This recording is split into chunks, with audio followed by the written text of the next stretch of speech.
the ferry, and away they go on the rest of their journey. The demonstration. Many of the movement's young leaders Got a good thing going on.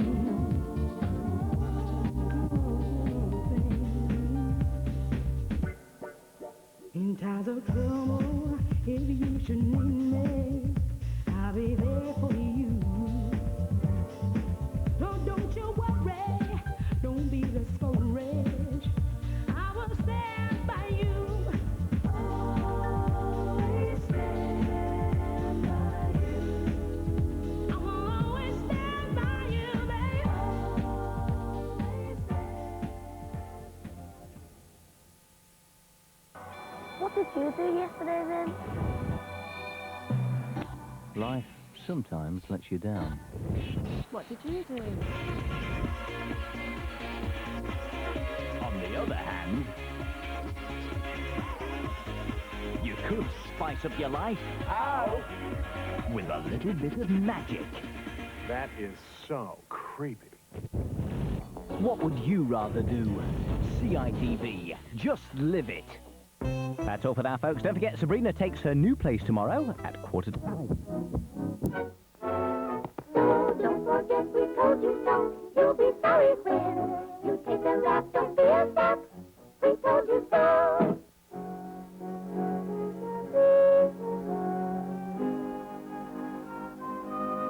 They think it ain't enough. They think it ain't enough. They think it ain't enough.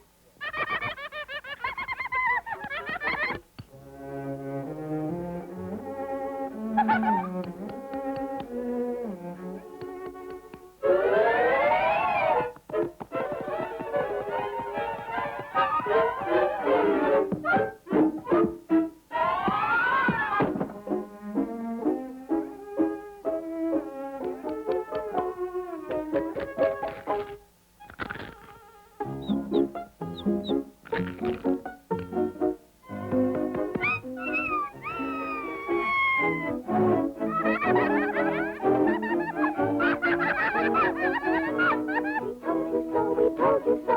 Don't forget we told you so. That love is nothing but a chick. Throw him out and do it quick. Don't forget we told you so. You'll be sorry when the food's all gone. Don't get us wrong. We told you so. Throw out that chick. We told you so. Don't forget we told you so. Your nuts and corn will soon be gone. You'll be sorry later on. Don't forget we told you so. Told you what to do. Throw out that chick and do it quick. We told you so. No, no, no! 1,000 times no!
course. Of course, yeah.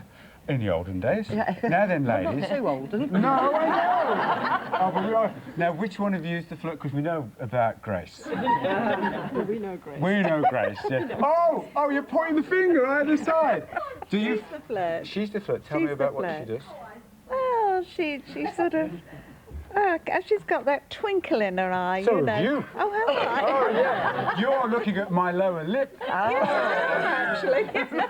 What, what's wrong with my lower lip? No, I think it's rather lovely. Oh, thank you, my love. Interesting because it's untouchable. Your lower lip. Oh, my lower lip? Do you flirt? No. There they are. Well, does she flirt? Who do you flirt with? I don't.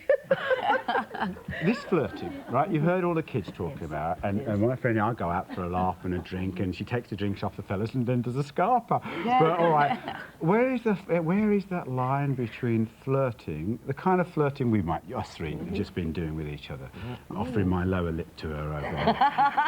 all that kind of bit. Where does that go in the line? Where's charm? Where do you define it? Yeah, where is very it what we used to call charm flirting, or is it the same? Are they different? Very difficult to define the line. Where would you put it? I wouldn't like to say, really. Do you know the difference between? Can you tell when somebody's flirting with you immediately? I think you can, yes. And you either like it or you don't. And if you like it, you go along with it. You go it. a bit further, if not, the back is turned, or... The back is it's the block off. But according to Susan, the block off is a come on.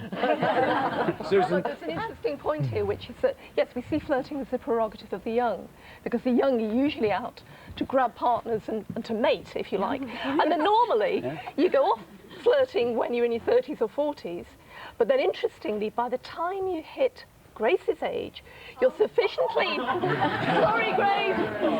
You're sufficiently...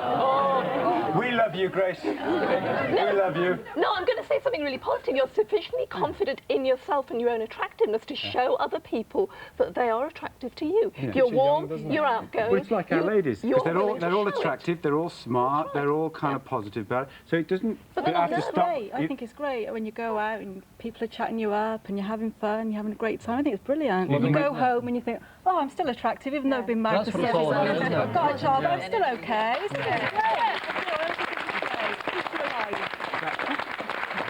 So hang on, how long have you been married? Nearly 8 years. And you've got children? What? But you still like going to the bar and flirting because it keeps you alive and... I wouldn't say I like going out every week or whatever, but when we go out, say Christmas or whatever, Should you flirt if you're married? Yeah, too right, keeps it alive, Karen, why are you shaking your head? No, I think it's a dangerous game. I think the best flirt is one that doesn't come to harm, to be honest. Yes. I think, honestly, it's so dangerous. You don't know who you're talking to, you're going to bars. Well, that's why. Let her finish. I mean, the lady that said earlier, oh yeah, it's fine, they come buy me a drink. I don't think it's flirting. Hello? Yeah. I think flirting, it's not one-to-one. I don't call that flirting. That's going a bit beyond one-to-one. My late husband used to say, there's no harm in flirting as long as you don't touch. And I think that's very good. Oh, but they're saying, but you always all you've nodded, but you're all saying part of the thing is the touch. I mean, we had it, my friend, there with her hand, and Susan talked about that. If you manage to achieve a green light, that's good. When all four are present. But the other three about the eye contact and the smiling and the being interested, they're social competence. Yeah, Kevin, I'd come back to your management skills. She said social competence. I've actually disagreed with a lot of what Susan has said this morning, because we all know you can flirt now on the internet. You can. Married and flirting, you can flirt on the telephone. Yeah. So you've spoken very much about tactile behaviour, I've specialised in body language, so that's my area. Yeah. But yes, flirting on the internet, all it is showing that you are attractive and that you are attracted to somebody, and you can do that in any media you like. Do you think that's a safe Do you ever letter? grow out of it, Susie, do you think? I don't think so. What do you mean you're joking? No, Susie, sorry, Susie. Yeah, go on. No, I think, well, it depends on your background and what you've been up to. I've been married twice, I've got 5 children, settled down for 13 years, and while I was married, I was a bit of a flirt, but, sort of behaved myself. While you were married? Yeah. Since I've been single, well, no, that's it. Flirt of the year, I'll win that award. I will. Now you would? Yeah. How do you flirt? I think I'm, like Kevin, complimentary, kind, To everybody. When you say you flirt, do you mean you flirt with... Do you flirt with women? No. Because true flirts do, don't they? It's across the sexes. I think you can be extremely friendly to women, yeah. You know, and I think some people might misjudge that as being flirty. But when you flirt, are you like Kevin? You use it also to get your way? Like Always. Always? So what, you flutter your eye? Yeah, I have broken up arguments in bars with flirting. Say, look, come on, sweetheart, look, you're a nice guy. Come over here, have a drink with me. Sasha! You can't flirt with him. Why can't you flirt with him? Because he's the biggest male flirt. Well, aside from John, who's also What do you think about flirting? What do I think about flirting? What do you think about it? It's When I came to you in the room, I was the only girl that actually walked over and said, hi, and sat at his table. What did you think? I thought she was very friendly. I didn't think she was flirting. She came and said, can I join you on the table? I just went, you know, I was being a gentleman. But he didn't take those shades. Does everybody queue up to join your table? You don't want to know. Comes down to personality. Take care of yourselves. Have a good weekend. See you on Monday.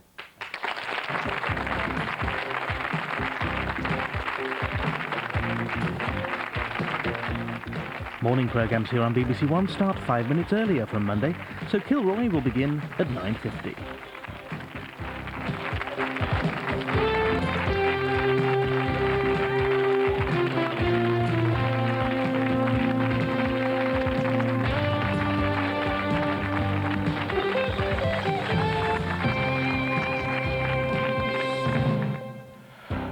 Well, I was going to ask you, are you scared to commit yourself to a relationship? And I think you would be after listening to that, but whether you are or not, call Kilroy now on 0190 200 567. Do you get involved with someone but then run away as soon as things get slightly serious?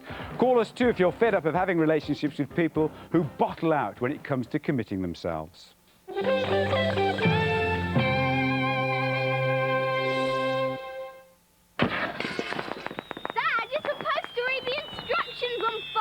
I did! Before you light them!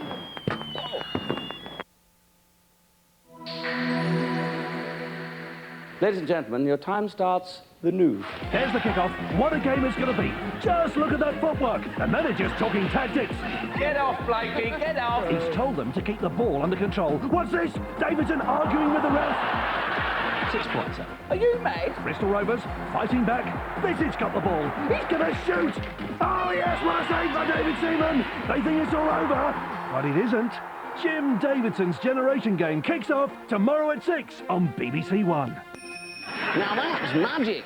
Join us at these new times for mornings on BBC One. What is it, Anne?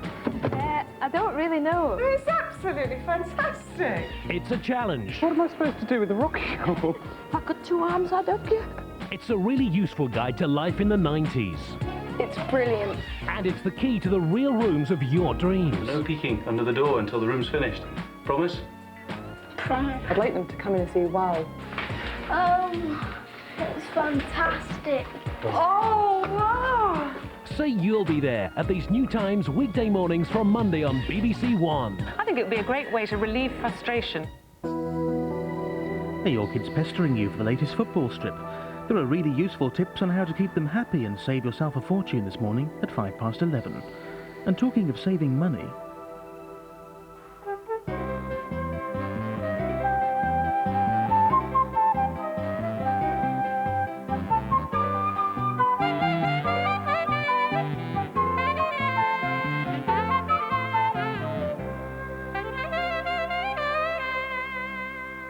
Hello and welcome to the last Change That Roadshow of the week from the spa town of Harrogate. Every day our designers have been stenciling and stippling as if their lives depended on it, and once again today I'll be really stretching their talents to the limit. But first, here's a taste of some of the skills you can learn on today's show. Discover how to give this bright, light, nautical look to a dark door and give textured style to this frame using cornflakes. But first, let's check out the challenges I'm setting for our designers today. There's a blackboard that needs to go back to the drawing board and a curved chair that really needs to shape up. And standing by with their paints and polishers ready to do wonderful things, we hope, are our designers today, Anna Ryder Richardson and Petra Bowes. Greetings, girls. We're eager. time to go back to school. Back to school. Remember that far back? Do you remember those massive blackboards that the teachers used to write on? I do. I've seen a massive blackboard, really, really big. What, okay? really, really big? Oh, big, like a wall, okay? And there's a little chair with quite a nice shaped back and a bit of a mess. You choose. Oh, thank you. Blackboard or chair? Wee little chair. A shaped chair you've got, and you've got the A blackboard. huge blackboard. You like big things. Come on, you can do it. Right, Anna, I want you to copy that out 100 times and remember it. Yes, sir. We want wonderful things on this. This is Lynn's blackboard. I've never seen such a big blackboard in my life. You got it from Harrogate Ladies College, is that right? I did. I bought it about 7 years ago. I've got little twins, and we had it up in the bedroom so they could scribble and all sorts on it. But you must have a massive, or they must have a massive bedroom, because look at the size. I mean, it's the size of a wall. Exactly. I didn't have to decorate behind it. How tall are your twins? Oh, they're about that high now. All right, so they could just about sort of reach up They there. could, yeah. But it's quite a good thing because it's a big blank canvas really for you, isn't it? That's the way I've looked at But it. it's massive. It is massive. They don't mind if I chop it up then? No, I don't think so. Do you want it as a blackboard for your children? Is that or I'm not something for bothered. them? I'm not bothered at all. Right. Well, either. We could chop it up quite small and do a sort of trompe-l'oeil wall hanging with maybe a lovely Harrogate rambling hills and sheep. Do you have sheep in Harrogate? I think you do, don't you? A few sheep running around and some fake curtains and stuff. So you've got She's not a country girl, you can tell that, can't you? I know what sheep look like, though. With fake curtains and stuff like that, and just hang it on your wall and people think, oh, look at that window. Or something for the children, and we turn it into a pool table, you know? Right. A pool table, so that means turning the whole thing Turning like the that? whole thing up like that, you know, green, holes, pool. So a pool table or the trompe-l'oeil sheep and countryside and goodness knows what else. I think the children would like the pool table because they're now 6, so they can get more use out of it than a mural. I think you've chosen the right thing because she doesn't know too much about the countryside at all. Well, this is a very interesting chair, really. It belongs to Jill. And I can't work out, Jill, whether it's a child's chair or a chair for a very small person because just look at the size of the legs. What do you think? Possibly a nursing chair. I mean, we sort of did buy a couple of chairs, and this was one of them, and it's quite low. So where did you buy them? At an auction. All right. Probably about 4 years ago. I think it was about £25. How old is it? Have you got any idea? I don't know how old it is now. Right. Don't know. It's in a bit of a state, I've got to say. It's Well, wobbling at the top, isn't it? That bit there. I know, it needs serious restoration, and it's quite interesting because the seat is some real mishmash. I think originally it would have had some wicker work on the actual seat and the back, but sadly I'm not going to restore it. And you think so? And then over the years somebody's added Exactly, things maybe to the it. sort of wicker work, you know, just got damaged and, you know, tatty and what have you. So they've just put on these old seats here. And now you're going to add things to it, aren't you? I am, what indeed. What are you going to do? Well, one option is to actually just really keep the sort of simplicity of the sort of the style and the shape, and just very simply paint it white, but do a slightly Swedish feel to it, and maybe recover the back, make a new seat. The other option, the Swedish, they're quite into their sort of pale, neutral, sort of whitey colours, distressed with varnishes. And the other option is to turn it into a spacey rock. It's like a building. I know, it's bolting it together. Looks like very delicate work, actually. Oh, I think that's the leg we're looking at there. Looks like the Loch Ness Monster. It's got a spiky back.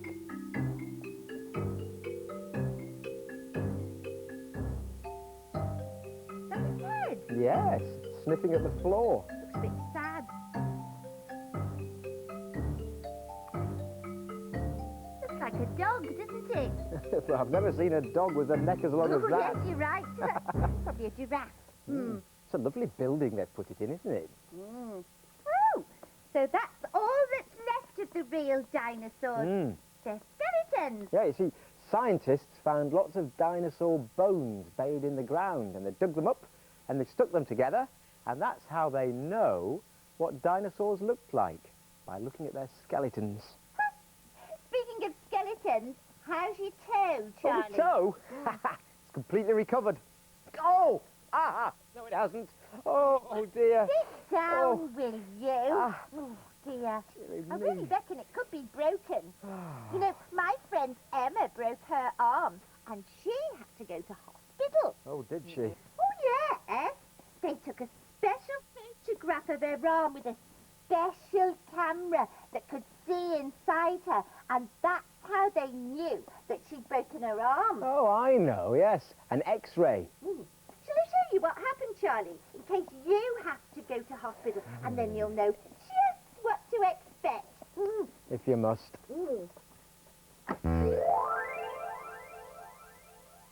Look, there's an ambulance. Oh, yes, in a hospital corridor. Just like to take a seat, we'll get your notes in. Where's your friend, then? Coming, she's coming. Here she is. Oh. What's her name? Hello. Emma. Hello, Emma. How are you? Okay. How's your arm? Lovely. I'll just get your notes. Just if you taking like the to take a details seat. there.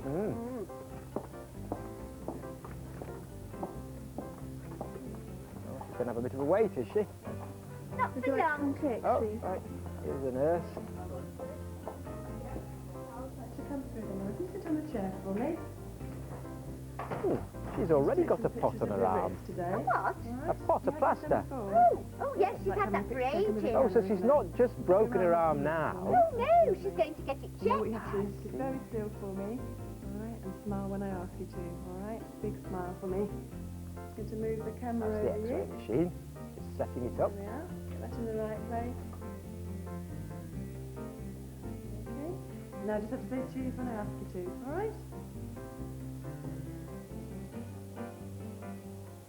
Now smile for me.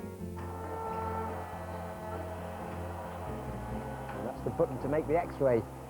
Take the photograph. And there are the X-ray photographs. Yes, you can see all the bones, can't you? It looks as if her bone's healed up now, doesn't it? Now, what's it like today? Can you move your fingers?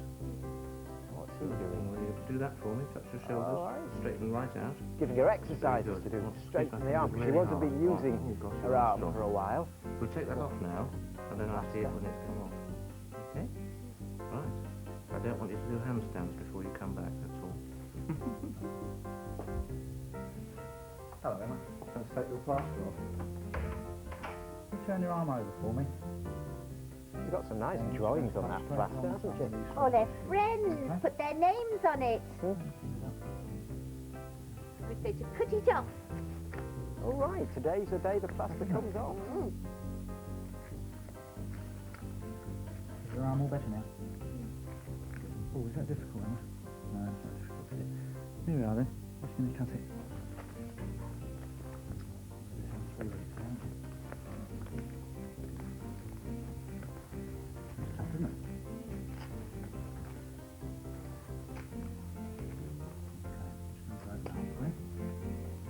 Just open it up.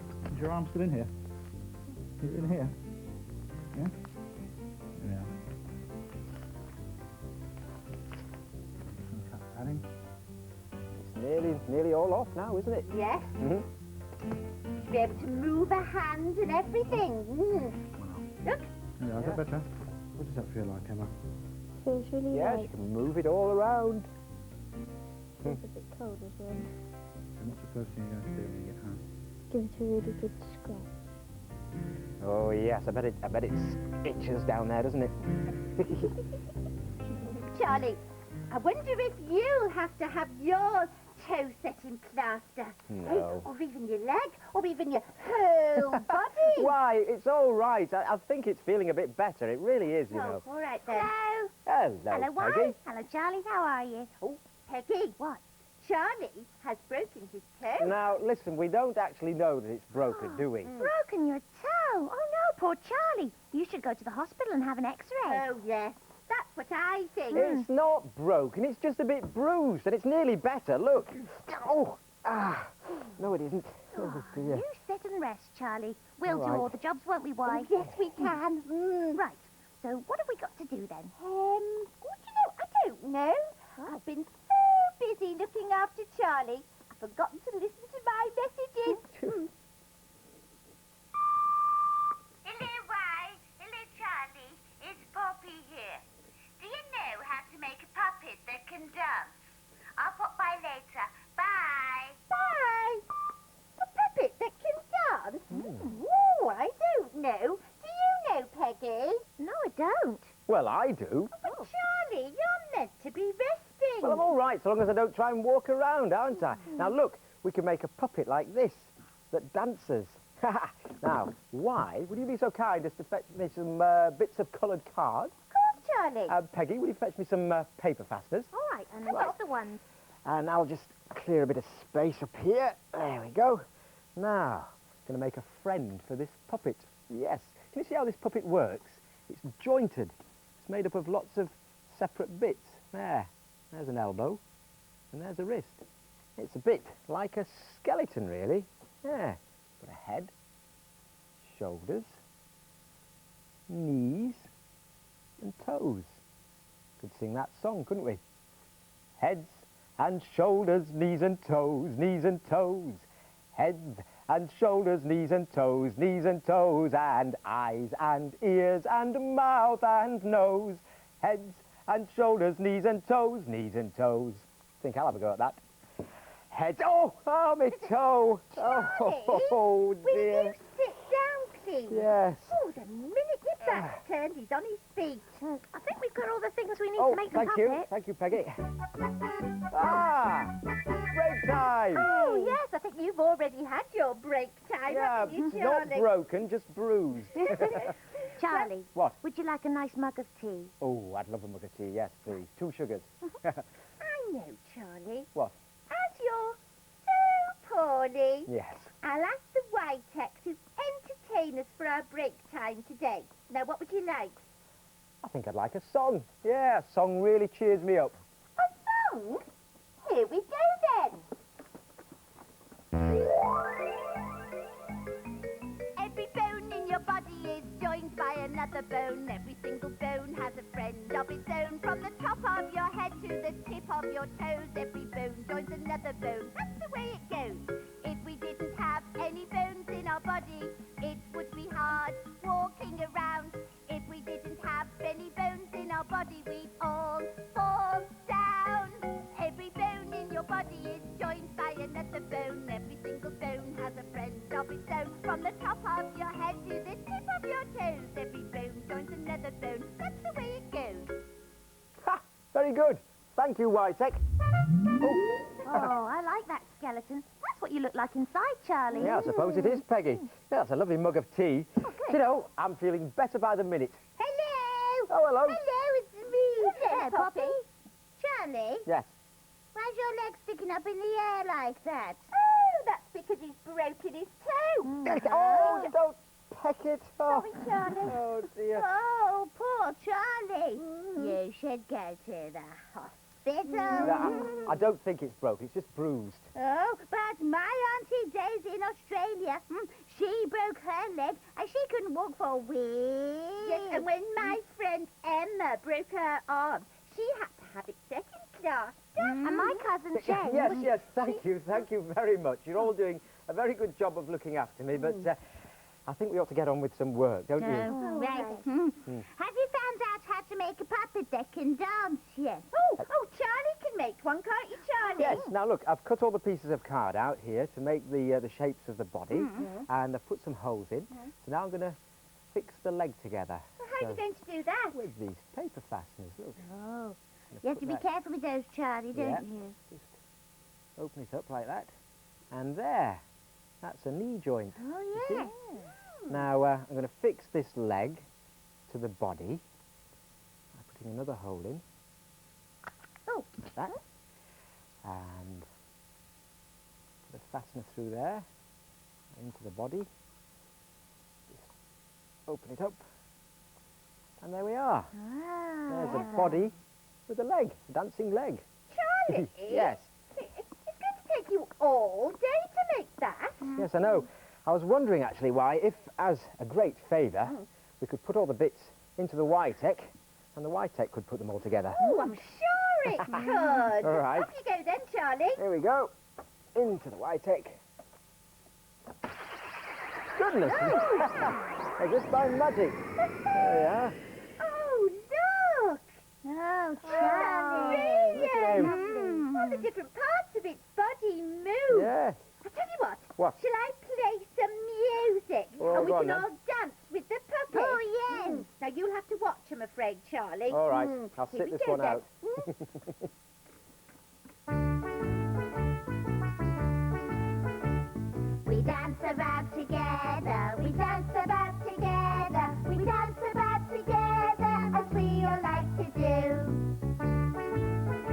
dancing very well, isn't he? We swing around Swing your arms. together, we swing around together, we swing around together, as we all like to do. What's next? We move our legs together, we move our legs together, we move our legs together, as we all like to do. We dance about together, we dance about together, we dance about together, as we all like to do. Great. Charlie? What? Were you dancing about then? Yes, Really, Yes, I was. Well, my toe's feeling fine now, really, it is. No. So it's not broken? No, it's not broken, it's just bruised. Does that mean we won't go to the hospital to have an X-ray? No, there's no need. Oh, well, I'm glad you're better, Charlie. Thank you. Aha, there's the bus. Time to go. Well, I'm sorry we didn't get much work done today. Why? Oh, we did. We found out all about dinosaur skeletons and human skeletons and broken bones. And look, we made Poppy a puppet. Yes, we did. Oh, right. Well, we better get some supplies together so you can make some more of these, Oh, Poppy. yes. I could put it all together in a box, can't I? Yes, well, just be careful. Careful how you carry it. Don't drop it on your toe like I did. No. Right, I better hop along now. See you next time. Oop. Bye. Bye-bye. Come on, Charlie. Poor Charlie. Still, it didn't stop him dancing about.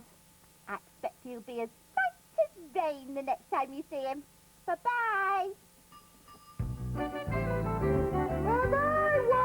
I like bouncing up and down coasting. Boinky, boinky, boinky, boinky. And of course, ladies will be back tomorrow. It certainly was. Oh, have you sent a picture in for our adventure kit competition yet? I haven't, of course I haven't. Not you. Oh, the viewer at home. Hello. Yes, it's our brand new competition to celebrate Christmas. We're going to count down using pictures behind our advent door, which you've got to send us. Yes, that's right. We'd like them to be really Christmassy, and the first ones we want you to send in are of me, Otis Buck, in a kind of Christmas pose. For example, Kirsten, I could be being Father Christmas with my funny beard. But here's a door I opened earlier, and this tells you the address to send your pictures of me in a Christmas style, too. Please do the address. I will. It's Adventikit, P.O. Box 4567, London W12 6AA. And what's more, if your picture is chosen and featured, you might win one of these glorious books that I have right here. It's very snazzy, this book. Lots of ideas there for you to do over Christmas. Very nice. Blue Peter later, having a bit of an Enid Blyton moment. And I think we should have an Enid Blyton afternoon. What do you reckon? Yes, Sort good some kind idea. of phoning out. Yeah. And more Enid Blyton now in Enchanted Land.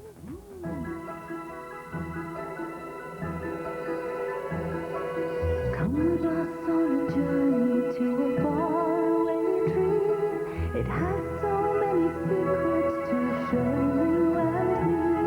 They're like precious treasures we hold in your hand, and they're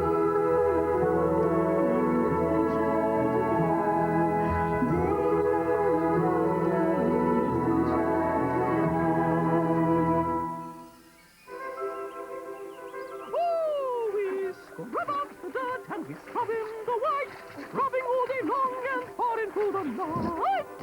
Look out! Oi! Who's making all that noise? Oh, sorry, but you'd better... Don't you tell me what I can and can't do. Look at me!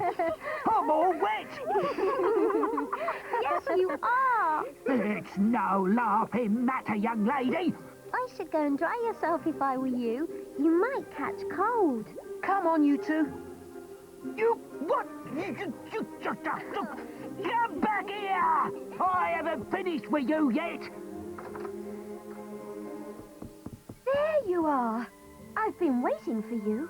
We had a spot of bother with the angry pixie. Very cross, was he? Yes, and wet. You can tell me all about it later. Right now, we must hurry. Hurry. Why? The Land of Marvels. It's at the top of the tree. The Land of Marvels. It sounds, well, marvellous. It is. I'll tell Moonface and Saucepan Man you're here.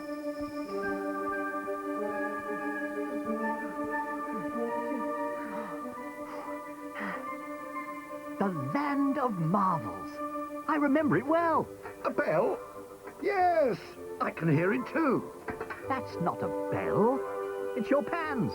Yes, and there was me thinking there was something wrong with my ears. Wow. Is that all you can say? Wow. Wow.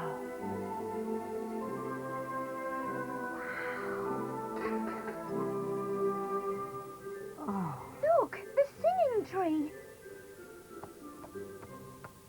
It looks pretty ordinary to me. It's not doing much singing. It isn't singing at all. Can I borrow one of your pans? So kind.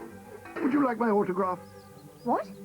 As one of my biggest fans, you'll be wanting my autograph. Oh dear. Here. It would have been thrice to have a Nan. Nice to have a fan. Must have dropped off. Now, where was I? Hey,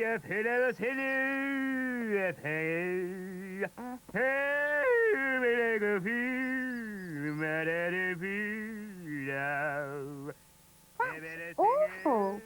But you have to admit, it's pretty unusual. Unusual. It's horrible.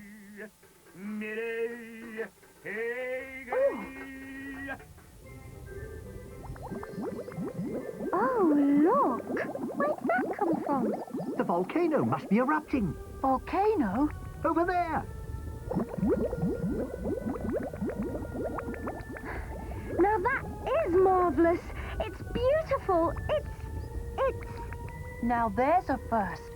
Brand stuck for words.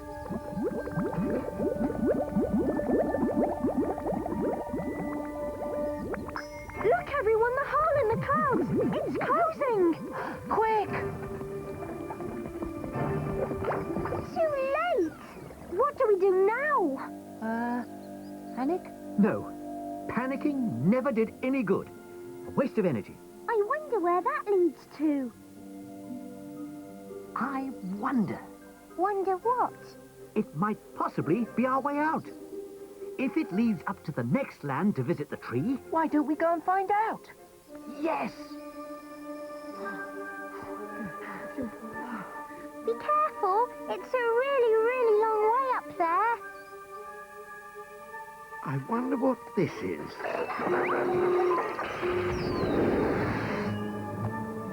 What's happening?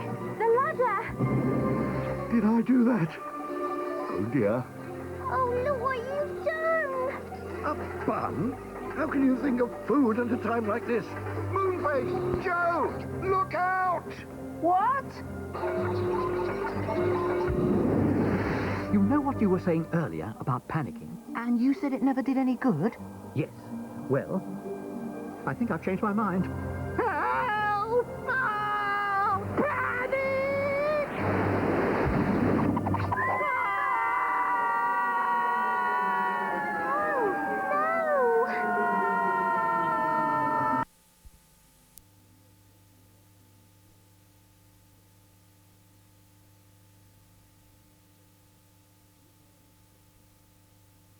My lips are now sealed on the subject. By the way, I received a very interesting fax today. Sorry to take so long. Looks terrific. Mmm. Tastes even better. Good. Well, I'll just put that in your belt. Right. What on earth is that? Gin fizz is wonderful. Try it. No, thanks. Oh, sorry, girls. Did you think I wasn't coming? What happened to you? Well, I was just close enough. It's late night opening and old Mrs. MacLeod came in. Well, she did it, poor old soul. Just getting a bit worn out, God help her. Didn't like to rush her, you know. We might be like that ourselves one day. Oh, heaven forbid. So, I see you've met. Oh, yes, we're getting on like a house on fire. I got us a bottle of wine, Isabel. Fine. What's that you're drinking, Stella? Gin fizz. It's fab. Try it. Mmm, that's lovely. Let me get you one. Well, thanks. Make a nice wee change. What about you, Mary? Sure I can't twist your arm? No, thanks. I'll stick to the wine. Oh, well, you don't know what you're missing. 2 of these and you're into anything with a pulse. It's a laugh, isn't it? Hysterical.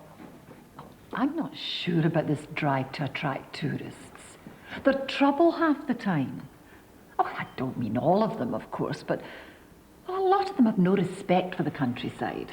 Well, I think that's a parochial attitude. I can understand Murug's fears. Well, that's why I think using the money for a spiritual project, what, does away with all these worries. True. What about a flower bed on the village approach, spelling out the word Glendarachensea marigolds? Oh, I think that would be lovely. You would, Moira. Why, what's wrong with it? It's a waste of money. I can think of far more practical things than a blooming flower bed. If you'll pardon the pun. What? Sorry, silly joke. Well, I don't think this time wasting is funny.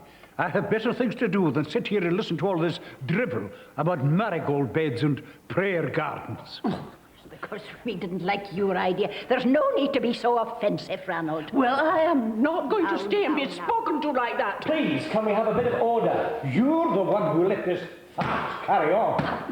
Order for the chair. Thank you. Now look, obviously I don't expect you to come up with projects off the top of your head. These things take time and thought.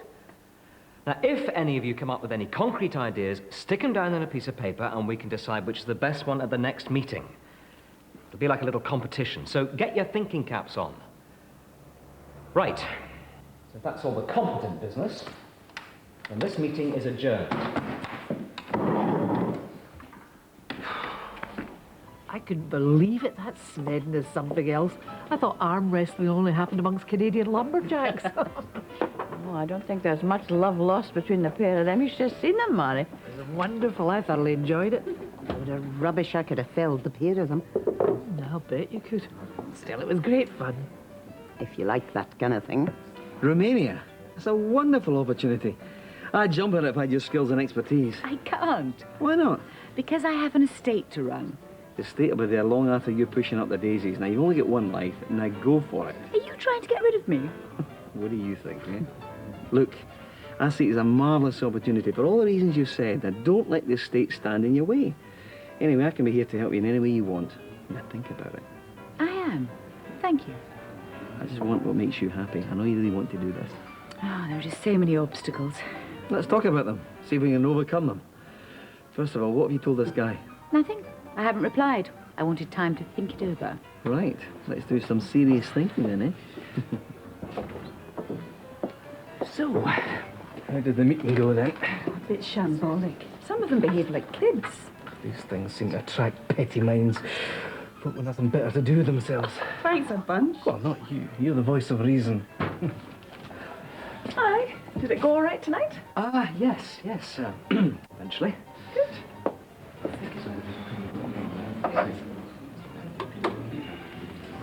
Dr. Wallace was very good, very explicit. He explained what they might have to do in detail. He's great. Really got time for his patients. Looks as though I might have a twisted septum. If so... A twisted what? It's the cartilage that runs up and down the inside of your nose. I might have to have a septo... something. They scrape it and straighten it to unblock it. But they'll give you an anaesthetic. Oh, aye, a general one. You've not touched a thing. I'm not hungry.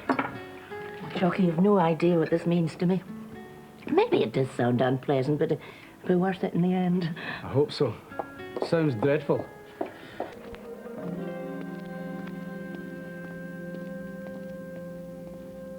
Excuse me, Yes? this watch. Yes? There's nothing wrong with it, is there?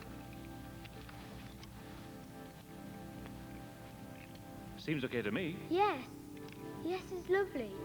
Are you sure it's for me? It's what you wish for, isn't it? I've always wanted more. Bernard remembered that he had wished for more time, but usually when he wished for things, nothing happened at all. That'd be the magic ring, wouldn't it? I presume you did use a magic ring. Or a magic coin? Lucky charm? Book of spells?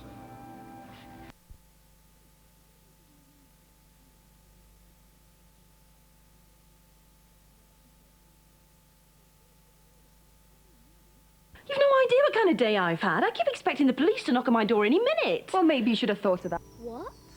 You were sitting at the end of a rainbow. It means you get a wish. Only one, mind. Coronation Street is sponsored by Cadbury's Milk Tray.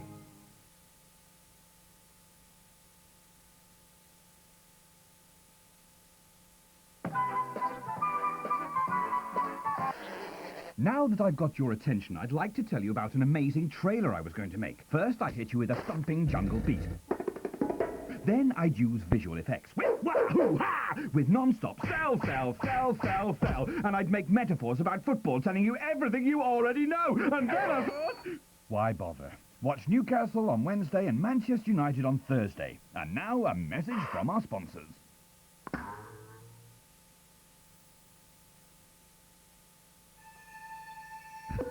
After a hard day, have a Radox herbal bath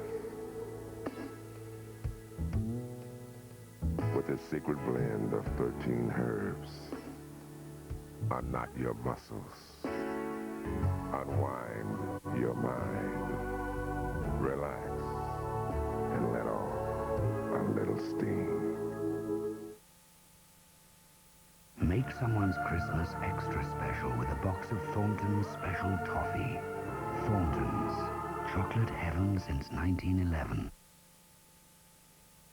Right then, here's a new one for you. It's tasty, it's exotic, it's me own faulty curry. I use tomatoes, nice and thick, onions, coriander, lovely fresh taste. And I can't forget me own faulty spices.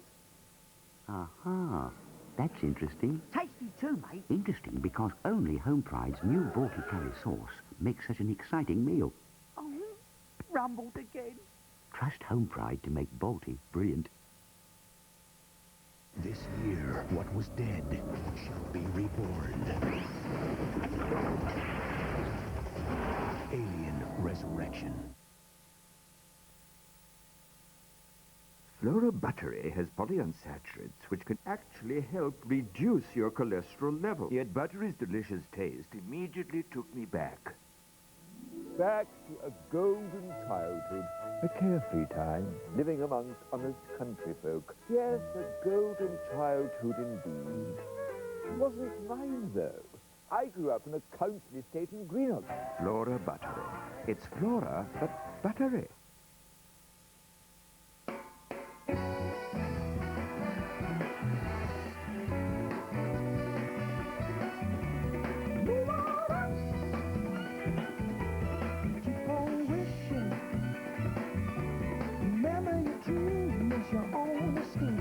So keep on pushing.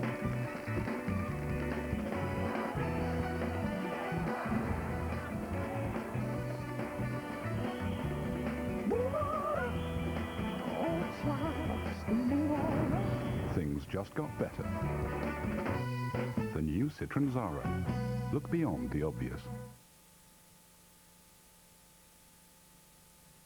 Two persons conceived at the same time. A twin brother.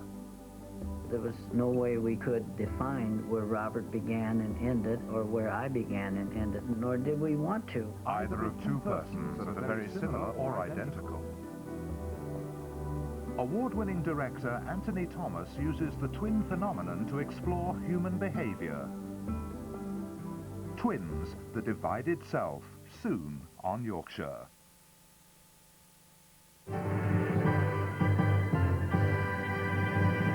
Now, World in Action investigates the current rat problem in Britain and the United States.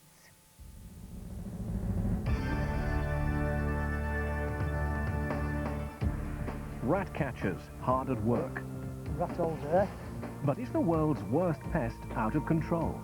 They like our cities, they like our drains, our sewers, they like our farms, they like our food, they like our refuse. You can live in the richest country in the world, and the mayor does not care whether rats bite children.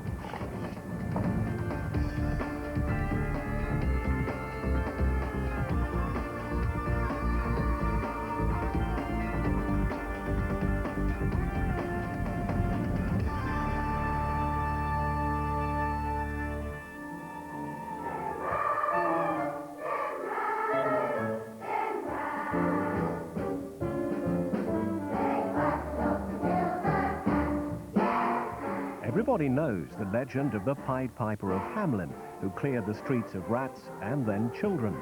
The harsh fact is the authorities have always struggled to be as successful against rats as the mythical musician.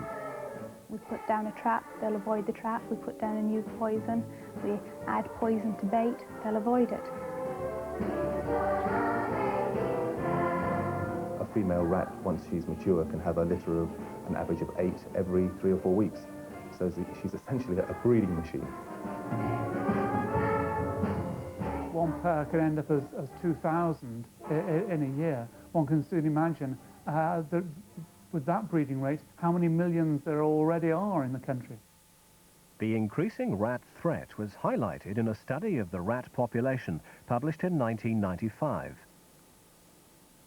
The National Rodent Survey revealed a 40% increase in rats in English homes since a survey 2 decades before. It also showed that more than 900,000 English homes were infested with rats. There are variances throughout the country, but around about 40% increases in certain parts, which is quite worrying.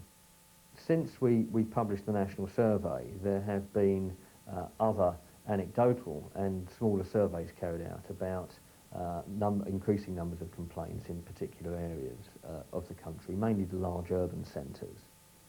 The increasing numbers of rats present a threat to the environment and the economy. In 1 year, the amount of food they devour costs the world an estimated £30 billion. Rats' prolific chewing has been blamed for shutting down entire towns, airports, and even the internet. The damage they can do can be quite phenomenal, just biting through telephone wires, through cables. Some of the farms you can see, you're basically falling through all the floorboards because of the tunnel work underneath. They gnaw everything. They chew for the sake of it. It's not because whatever they're chewing will produce any nutrition. If we have rats in a cage and put a lump of wood in there, they will chew it even though they're well fed. That is what rats do. That is their behaviour. Morning, Ron. All right then. Wakefield, Yorkshire. Have we got anything then? Council Pest Controller Alan Firth pays his latest visit to the Cutsick allotments. This has been one of the main places where we've been baiting this plot. It's been similar in other plots. Alan has been fighting rats on these allotments ever since he started with Wakefield Council's pest controllers 5 years ago. As you can see, there's some dead rats in here. You going for it?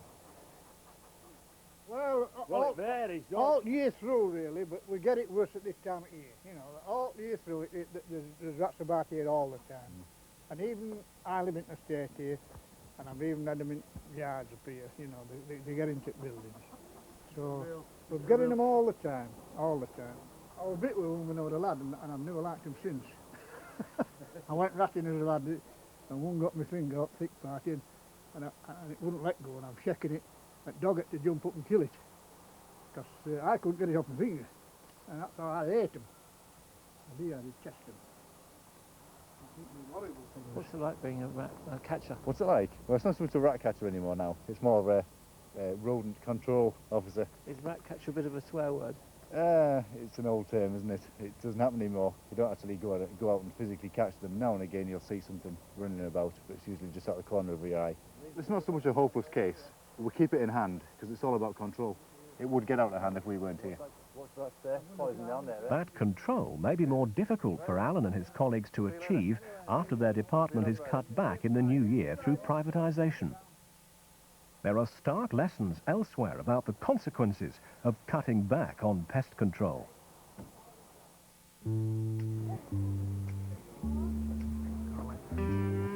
The New York suburb of Coney Island. Children play games, lovers meet, and as the sun goes down, the rats come out to play. There's an estimated 28 million rats in New York City, 4 rats for every person. The rat population boomed after city authorities lost interest in tackling the problem.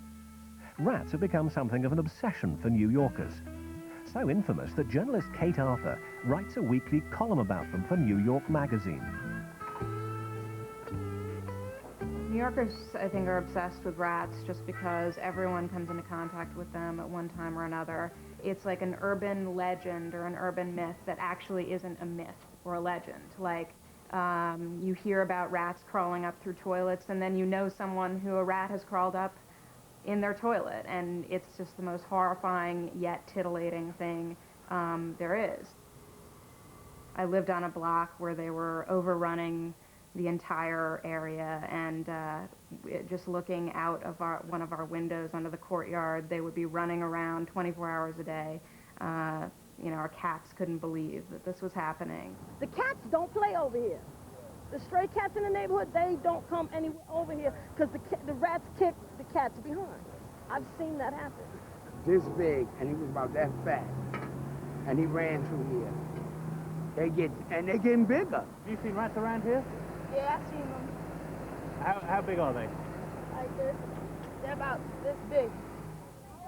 In recent years, the rat population has grown as the New York City authorities cut back on the funds available for fighting the pests. This summer, at Public School 165, the rat epidemic took on crisis proportions. Sometimes they are the size of small dogs, so that lots of families in this area, some of my school families complain about rats biting their children. I have had several children bitten by rats in their homes, babies, small children, and so it's become a major problem. So bad, in fact, that the parents took photos of the rats and gave them to the city authorities. Parents are very upset. I think that you have to get to a certain level of anger to really begin acting as a community, and that's what happened here. Just think about the issue of parents being afraid that their children are going to get bitten by rats in their crib, and how you as a parent would react to it. The complaints from the school reached as far as the office of the Mayor of New York, already on a citywide clean-up drive. His officials were increasingly concerned about the rat incidents being reported.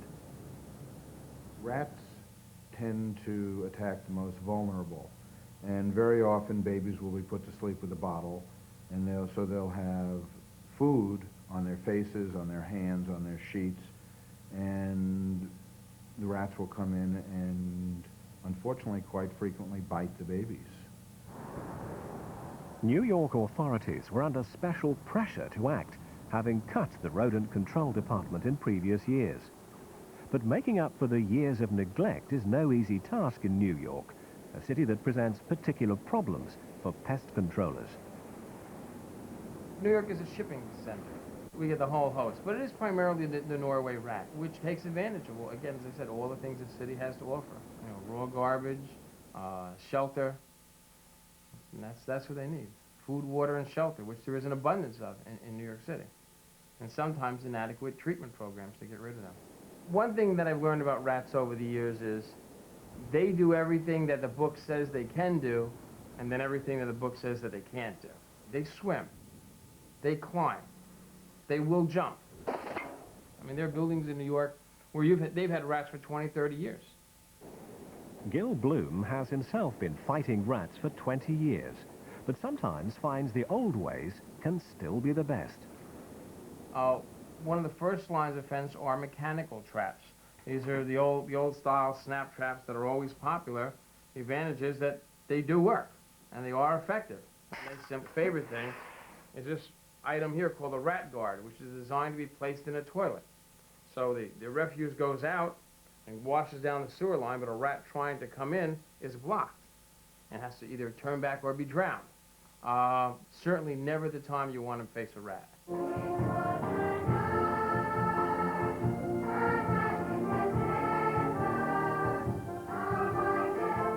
Rudimentary methods for defeating rats are sometimes useful in Yorkshire as well.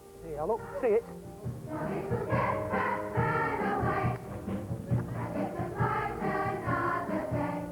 Get me a stick, that's it.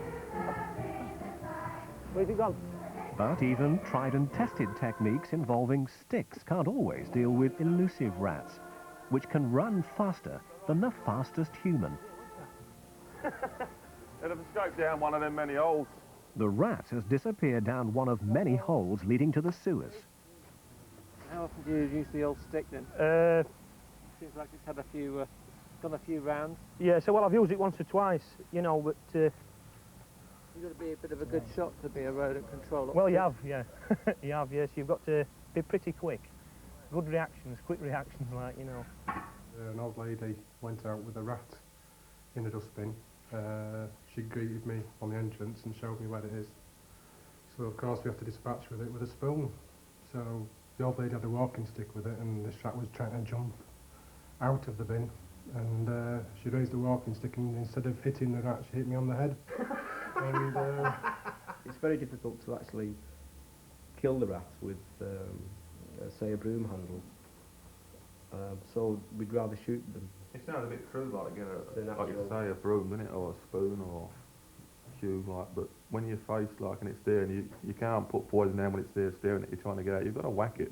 It's the only thing left to do. You can't do nothing else, you know. And that's what we do. But 9 times out of 10, we poison them, don't we? I don't know what we'll see. Well, there you go. Look, there's a fresh rat drop in there. It's the drains and sewers that the pest controllers target, as it's there that the rats thrive. Sewers provide a ready avenue for rats to live, breed, feed. It's nice and warm down there. They've got plenty of foodstuffs. Within crumbling networks, they've got plenty of places to actually get out of. So we'll suspend a block in this one. Yeah. The pest controllers usually put bait in the sewers, and if it's eaten by the rats, they then put full-blown rat poison down.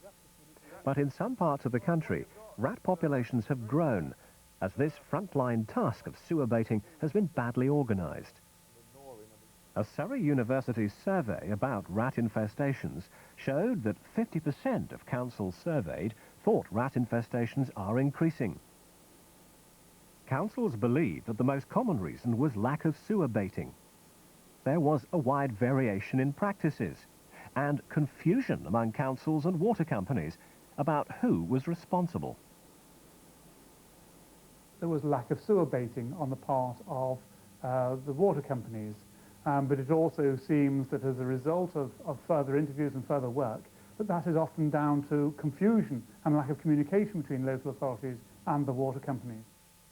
What I think was surprising from the returns we had was that there were a number of local authorities who clearly didn't have adequate information on which to develop a proper and effective rodent control strategy. Since water privatisation, the water companies have been in charge of the sewers. Most of them pay for poisoning the sewers and traditionally have contracted the councils to do the work. But the law is unclear about who exactly is liable for poisoning rats down the sewers. A lot of time is spent arguing about whose responsibility it is without necessarily the effort that is needed going into achieving the control that is required. One part of the country where there is now concern is Yorkshire. Council sewer baiting jobs there are on the line, as Yorkshire Water follows a trend set by other water companies in cancelling the council contracts and privatising the work.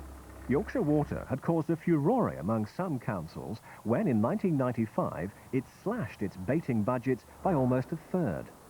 Some councils say that as a result they had to make cuts in these teams by up to 50%, saying it undermined their ability to control rats.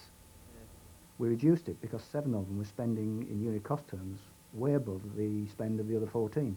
And this seemed to us to indicate inefficiency, and we believe that was the case. Yorkshire Water says it's restored almost all of the budget and believes it's taking the right steps to control rats in sewers. But fresh concerns have been raised about the wisdom of cancelling council contracts. It would be a different matter, wouldn't it, if there were real epidemic rat infestations in parts of Yorkshire because local authorities weren't doing the job. But they are doing the job. We've reached a point where trying to operate in over 20 separate units in Yorkshire on sewerage was stopping us improving the service to the level that we and our regulators would like us to do. So we've been negotiating and discussing this with our colleagues in the district councils for nearly 2 years now, and we're now about 2/3 of the way through a programme of bringing sewer maintenance in-house. If it ain't broke, don't fix it. There are plenty of ways in which we could improve the present situation, but there's no I don't think there's a proven case for taking it away and running it on a regional basis. I think the danger might be, and many people fear, that'll be less responsive. New concerns about Britain's growing rat population have arisen following research at Oxford University. It showed that rats carry many more disease-ridden parasites than previously realized. The diseases are unusual, but their large number prompted serious concern, especially as some could be transmitted via household pets. Anything I had the facilities to diagnose, rats carried, and often at very high prevalences. I found 13 groups of parasites which can cause serious disease if infected to humans, and a number of other ones which just tend to be carried by wildlife populations and maintained in the wildlife population. Nigel Pavey knows only too well how easy it can be to get a near-fatal rat-related disease after catching Weil's disease. It was a community project we were carrying out, and one of the local streams was very badly polluted by a lot of rubbish. When I came out on the bank on one occasion, I just very slightly grazed my head on a twig, and I just happened to put my hand to, I had a little bit of hair then, to shall we say, push it away, and as a result of that, obviously my hand must have been infected with rat's urine, and by doing that, it got into the bloodstream. And it was 10 days later that I was taken very seriously ill, and later that day I went into intensive care with liver and kidney failure. The Oxford University research into rats, prompted by concerns over Weil's disease, showed up a string of other potentially deadly diseases. These included Coxiella, found in 55% of the tested rats. Transmitted by cats, it can cause the fatal Q fever. Toxic plasma, found in 35% of the tested rats. Transmitted by cats, it can cause birth defects and spontaneous abortions. Hantavirus can cause liver and kidney failure. Infected 3,000 US troops in the Korean War. I'm not saying that if we're all going to sort of drop dead with all these diseases, but if the rat population goes out of control, if populations get a very large build-up, the potential for transmission of disease is there. And particularly, as I said, because these are commensal organisms, they go wherever we go, then there will always be the risk. Come and meet those dancing feet on the avenue. I'm taking you to 42nd Street. 42nd Street, world famous for the musical of the same name. New Yorkers know it for something else. The rats in the subway, they're so acclimated to people on the platform that they almost come up to them, you know, to the point where they scare them. They're glorified where the underworld can meet the elite. 10 o'clock at night, you could walk down a part of Broadway up at 102nd Street, and the rats literally took over the center of Broadway. Do we have an empty bucket here? An empty bucket of vengeance? This summer, after underfunding the rat problem for years, the city authorities finally acted. The subway rat poisoning program was stepped up as part of a quality of life initiative. We do use peanut butter in it to entice them. And all it takes is 3 pellets, and that's it. What it does, it's anticoagulant, and what it does, it gives them like a stroke or heart attack. And what happens, the heart pumps faster and faster and faster, and then they wind up dying. This is one element in an $8 million extermination program, running initially for 4 months. A special task force includes teams of inspectors, exterminators and cleaners. They're all working in a city where 20,000 people get bitten by rats each year.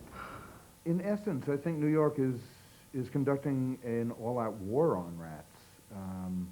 We've virtually tripled the size of the army that we have to attack the problem. We are targeting 15 square block communities throughout the city for a 16-week period of intensive rat eradication efforts. We write letters of citation to the owners requiring that they clean up the situation that we find. If they do not respond within a week to 10 days, the health department then goes out and cleans it up or exterminates and then bills the landlord. When we do it in a building or on a block, let's also make sure we do the subways and the sewers and the vacant buildings and the city-owned buildings. Let's do it all at once so we just don't move the population of rats from one building to another or one section to another. Local TV crews interview Mr. Hauer, who's the mayor's Mr. Emergency, while he checks out an infested lot. Is it worse than you thought when you first looked at it? The team of workers is part of the 500-strong rat extermination task force. The workers have already removed 1,700 bags of rubbish and are only half finished. It's a rude awakening for the permanent residents of the rubbish tip. Thousands of them. We see a lot. We see a lot of them already. How about them big, like... 10 minutes ago they were. That's all like... 10 minutes, that's right. They was just running around doing what they wanted to do. See, they're upset with us. Yeah. Where they're sleeping for. Right? They mad with us because we doing what we want to do. And how much rubbish have you taken out of this lot? Oh, I see it. Tons of it. That's all a lot. We've been here about 3 weeks. We've been here, yeah, about 3 or 4 weeks. Maybe clearing about 3,000. Maybe 300 bags a day. Yeah, we do 300 bags a day. Fill them up with the garbage. Yeah. But even a city like New York can't afford to keep up such an extermination battle for more than a few months. Residents are lobbying for this to be a permanent war against rats, although they fear that for political reasons this won't happen and the rats will return with a vengeance. It's an election year, and after tomorrow they're probably going to go away, they're not going to put the fence up, and we won't hear from them again until the next election. Rats seem to provoke far less government interest in Britain. World in Action was referred to 3 different departments in a bid to unravel any government rat plans. The system for coordinating rat controls used to be much better organised, according to one former government advisor. Many of the conflicts that we now see between local authorities and water companies and other large organisations result from the fact that there's no one to act as an arbiter. The overseeing responsibility was that of the Ministry of Agriculture, and we used to go out and coordinate that control, visit local authorities, help coordinate meetings, liaison meetings on pest control, and generally sort of act as a guiding light to local authority objectives in terms of rat and mouse control and keeping numbers down. Late 1970s, that requirement disappeared and was no longer there. And I think since then there's been a lack of direction. Experts say that an important public health issue has been ignored for too long. They believe the way forward is for government, councils and water companies to tackle rats together. Local authorities have got to play their part, and they've been strapped for cash for many years. Government's got to play its part in terms of providing a cohesive strategy to deal with the issue. And public utilities have got to play their role. Well, let me put it like this. I think the rats will be here long after we're gone. But we can control them. We know how to control them. And to the extent that we can keep the population at a minimum, they will have a minimal effect on the way people live. And I think that is a very, very worthwhile goal. Blitzkrieg control programs may knock the populations back, but in the end, rats are going to be with us forever, to be quite honest with you. What we need to make sure is that we have a permanent system in place to achieve as efficient control as we possibly can of those rat populations.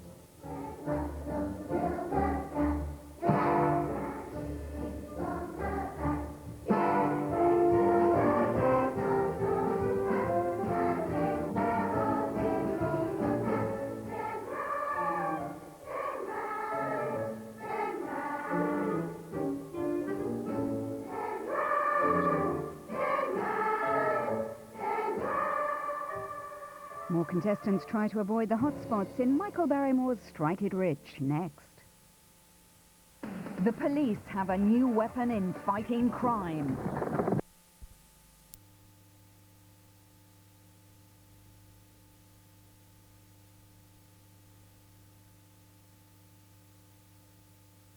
What are you doing?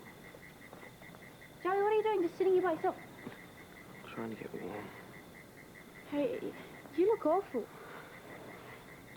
Oh, I think you're getting a fever too. Freezing. You went back to the creek again, didn't you? Joey, you are so stupid. Why do you go on and on trying to prove something? I just wanted to find Aaron's watch. And did you find it? What are we going to do with you? Look, forget about the watch and promise me you're not going to go back to the creek, okay?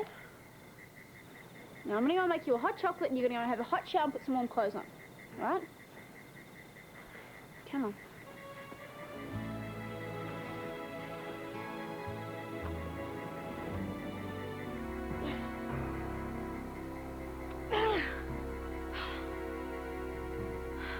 Travis, where are you?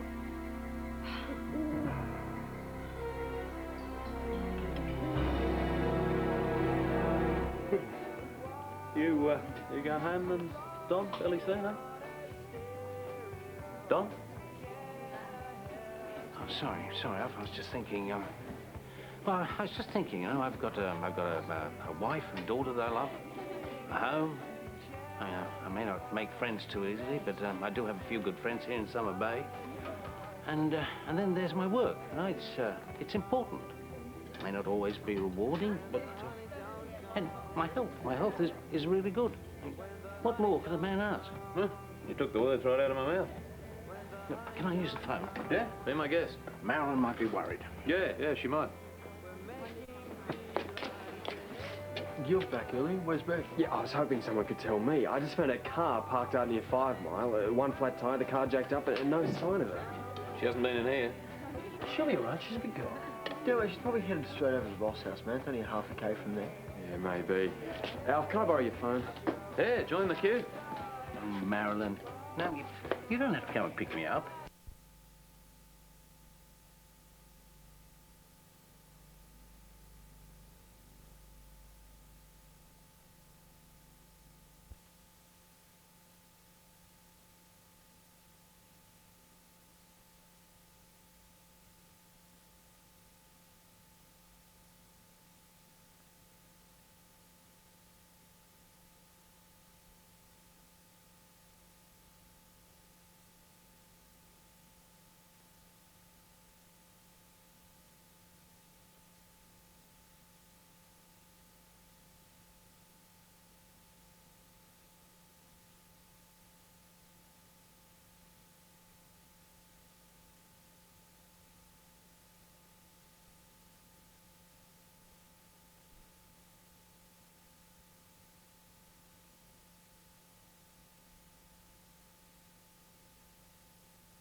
No, I'm ashamed to say it was a flat tire.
back tomorrow after 10:30, all right?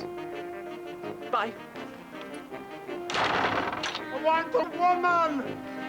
The Crewe isn't the sort of smelly, dirty railway town that a lot of people perceive it is. Vicky's pregnant. She shouldn't be playing football in that condition. Oh! It's not me job that's getting me down, it's you. But it is a thriving community. I want a snog. If you haven't danced, you haven't lived. And it's all only 8 hours from Paris, tomorrow at 10 on BBC Two.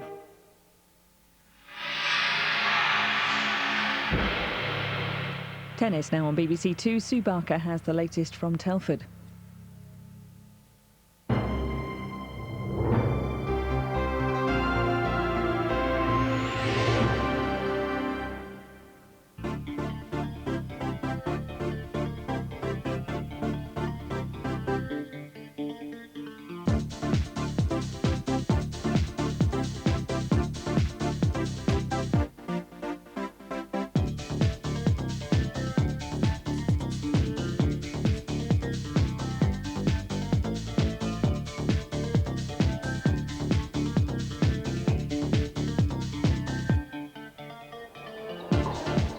Hello and welcome to the Guardian Direct Nationals from the Telford International Centre. It's been a busy day on court today, 2 men's semi-finals and the ladies' final. If you were watching earlier on Grandstand, you'll know that we had to leave the match between the defending champion Tim Henman and the number 4 seed Danny Sapsford when it was evenly poised at 1-set-all. We can see how it finished now. The first 2 games of the final set went with serve, so as we join it, Sapsford is serving at 1-all, Mark Cox and John Barrett are commentating.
Well, the key shot in the rally here is the volley. He looked as though he was going to play the drop volley and pushed it a little bit deep,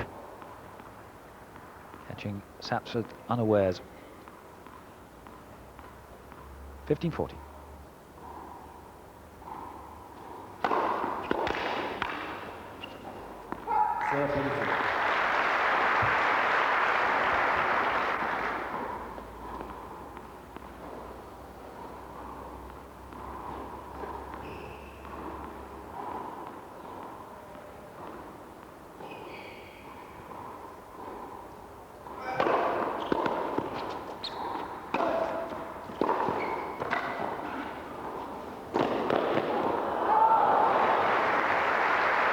There was the half chance. Those are the ones you have to take if you're going to turn these situations into winning ones. Good little half volley drop shot there from Sapsford, but should have been a winner for Henman.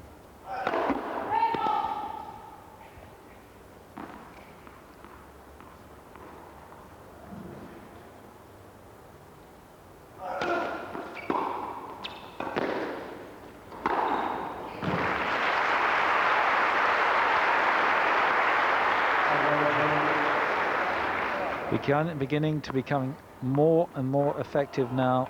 Henman pressing, forcing the weaker lobs from Sapsford. Break point for the third time this game.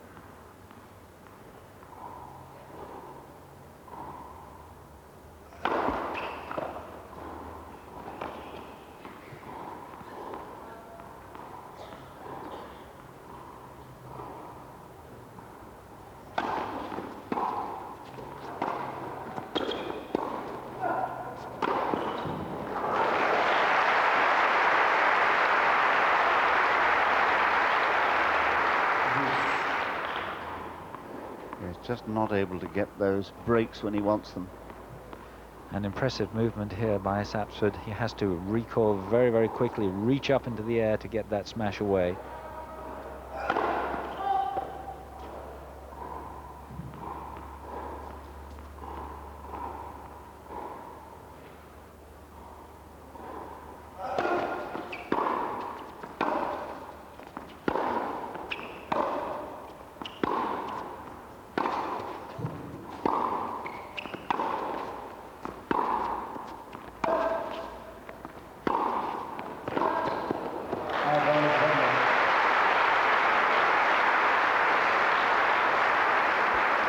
And ominously for Sapsford, Henman's timing is now getting better and better.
Yes, not expecting the serve to be of such good length.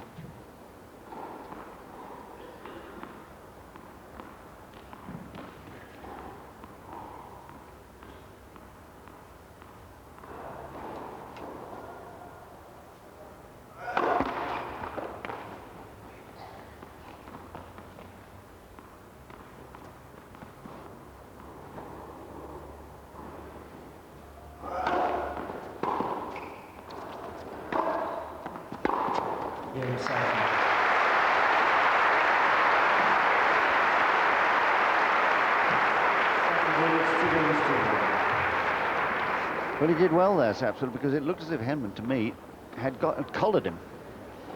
It is an extraordinary match, this, isn't it, really? Because all throughout this match, Tim Henman is sort of threatening to get his game together. Odd flashes of brilliance, but without sustained high-quality play, which we've become used to from Henman. But Danny Sapsford, in fairness to him, has offered tough resistance. He's been in there fighting for every point, and of course that's typical of the character of this man. He's always been a great fighter, difficult man to put away. Even if he's a set and 5-1 down, he's still going to be running down every ball.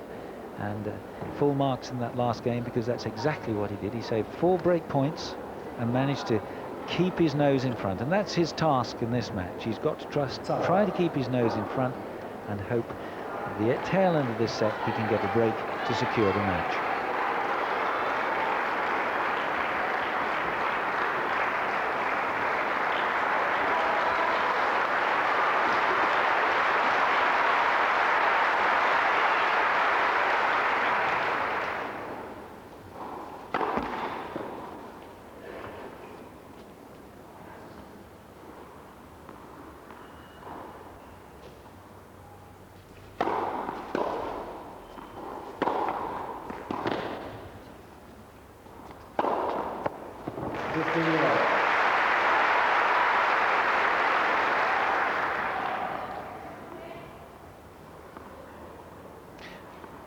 Not an easy overhead that Henman has to play in response to this lob. He's up there for a long while. He had plenty of thinking time. Difficult to see.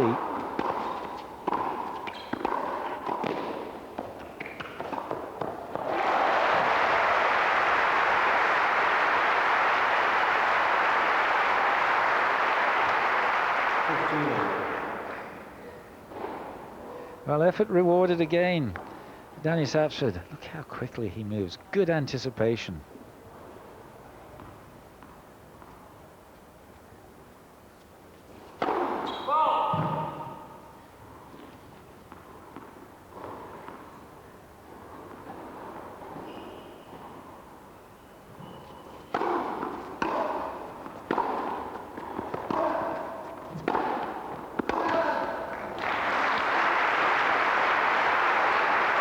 Lovely natural shots from Henman there.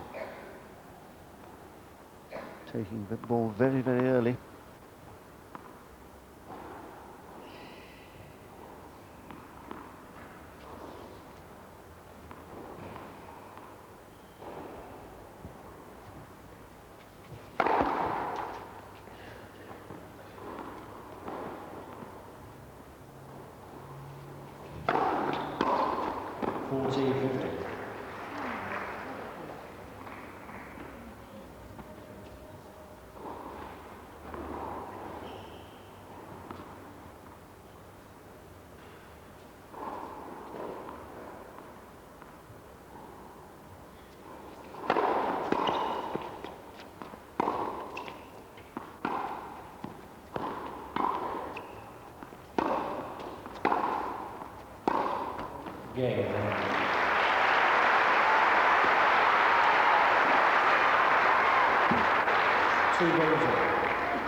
Well, he knows that really perhaps he should have broken Sapsford in Sapsford's last service game. 4 times he was at break point.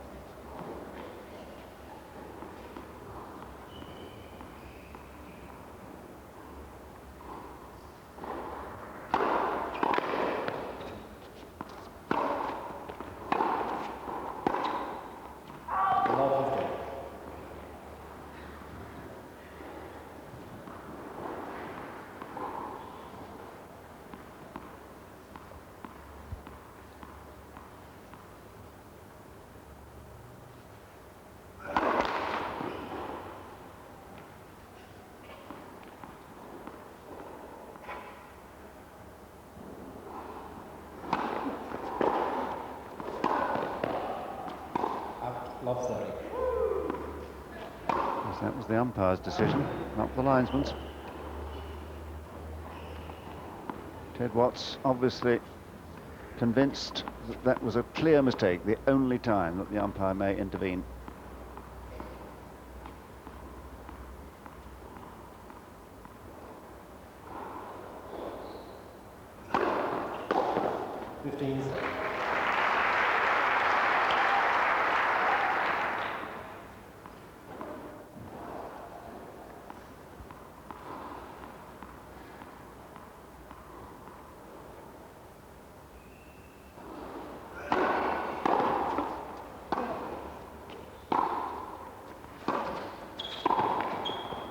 Yes, he sneaked up to the net.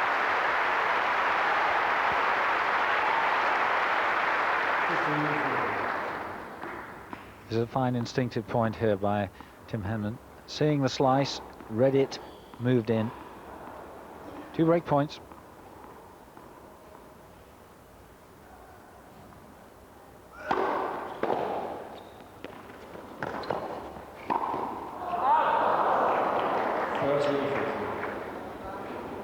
Well, couldn't believe, I think, that the opportunity for a winner was coming so soon in the rally.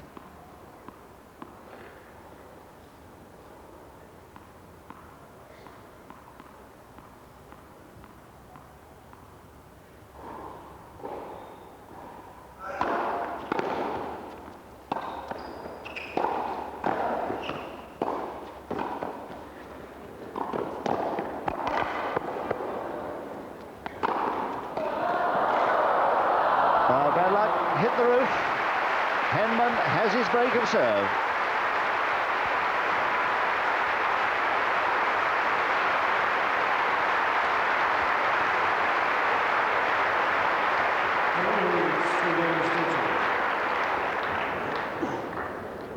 Well, Henman taking control here. And look how well Sapsford fights. Hoists up the lob. Henman has plenty of time to play the smash. That one would have gone back into play. Unfortunately, just hit the ceiling. But quite clearly, Tim Henman's moving into another gear in that last game, and some intuitive play we saw that enabled the break.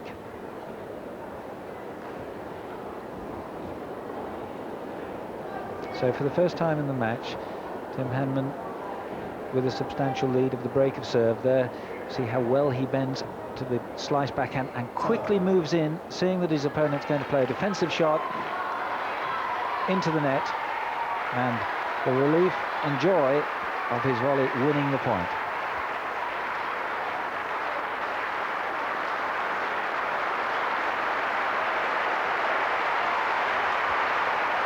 And the crowd showing their appreciation here for the fighting spirit, really, of Danny Sapsford.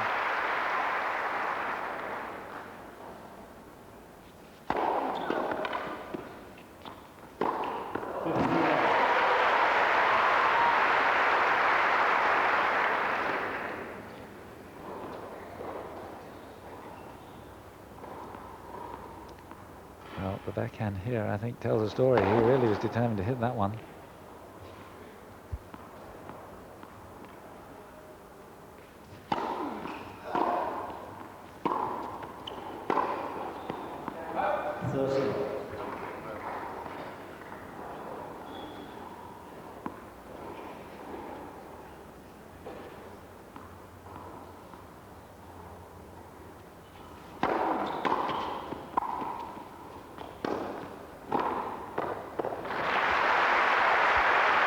Then the simple is always the better answer.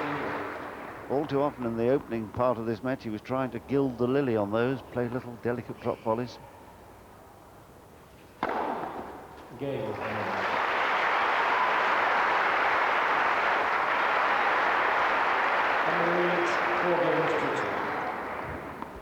With his fifth ace today.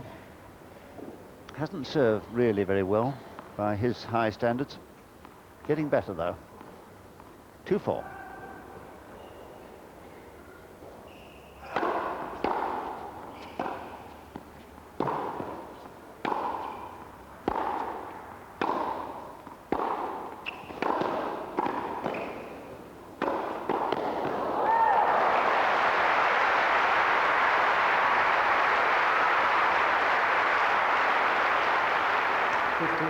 Responding magnificently to the power of Henman here, Sapsford takes advantage and moves forward and plays that dry volley.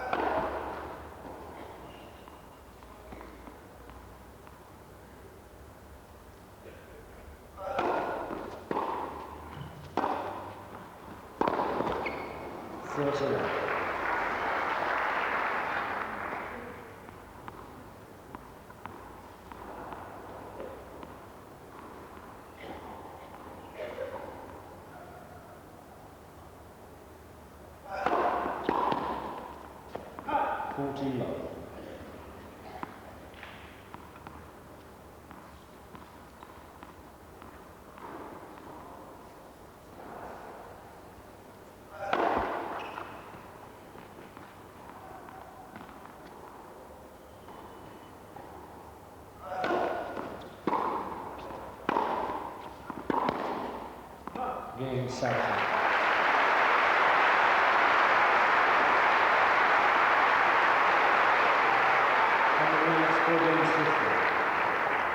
This match may yet have a bit of time left in it, a bit of excitement.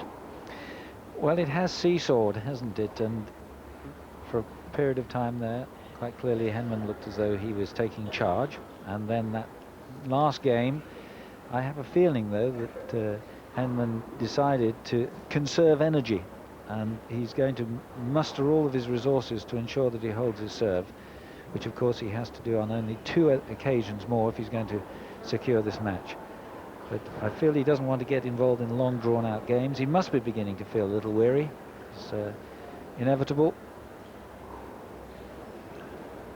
And there in your picture is Jeremy Bates, who's director of men's national training.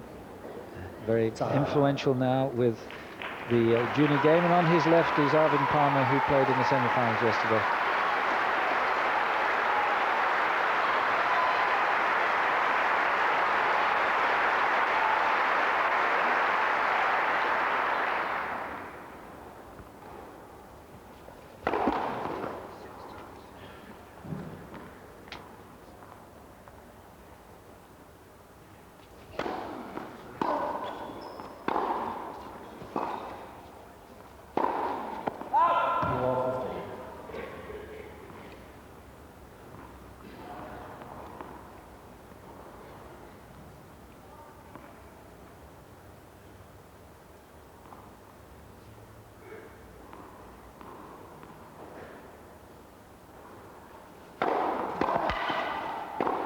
Love 7.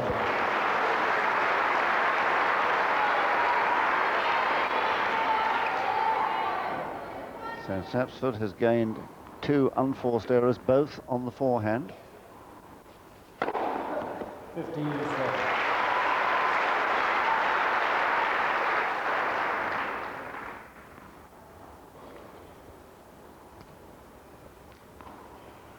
Just when he needed it. Love 13 ace.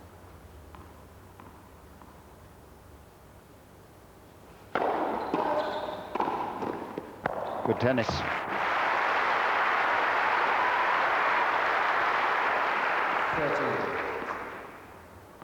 Well, the feature here is how quickly Henman gets into the net.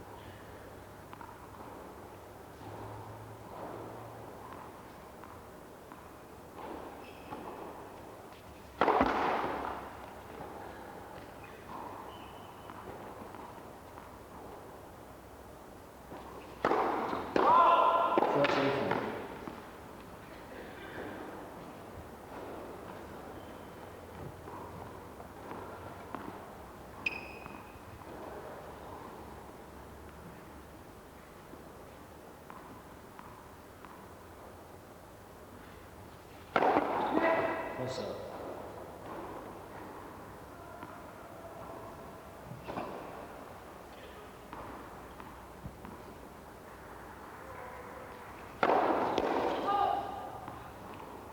Yes, good call. Certainly we're at the far end from that, but we're behind the server, of course, so even at this distance it looked long.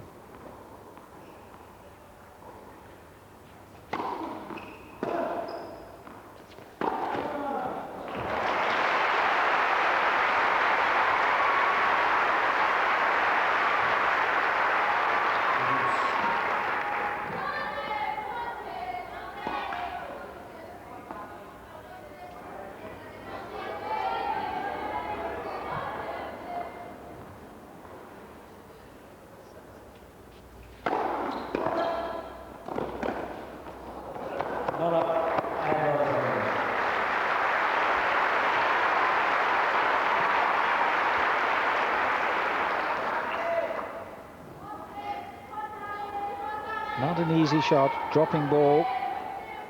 Perfect timing though from Henman. Game.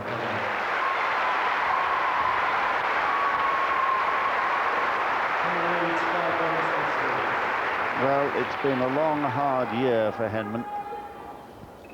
He started it with 2 tournament finals in his first 2 tournaments, losing to Courier in Doha and winning Sydney against Moya. Then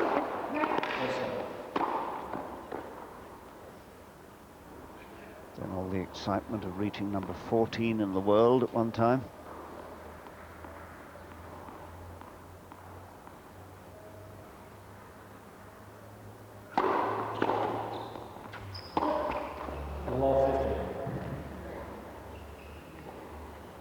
Been a very game display this by Danny Sapsford, who took advantage of Henman's rather sloppy form at the start.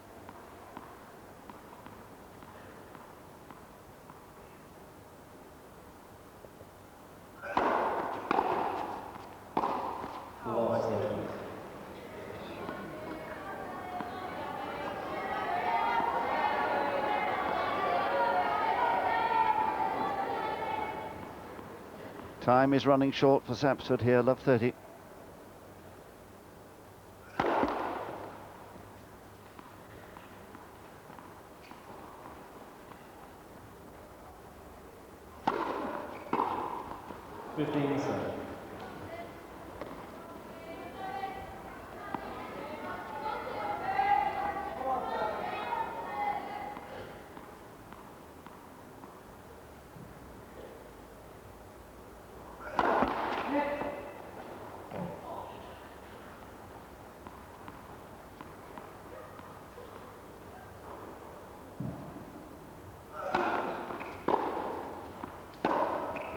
Oh, bad luck. So Henman shaking his head with disappointment because that missed backhand has produced for Henman 2 match points.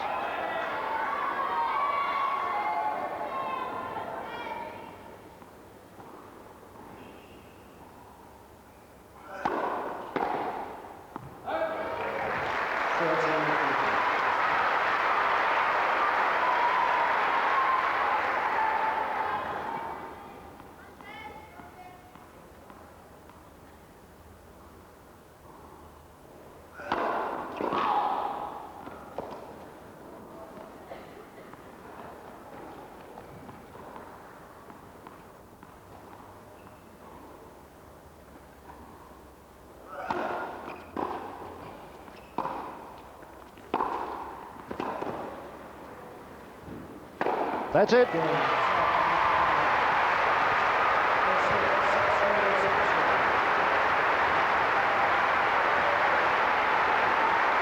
So a standing ovation for the British number 2 and defending champion, Tim Henman, who moves for the 3rd year in a row into the final here at the Nationals at Telford.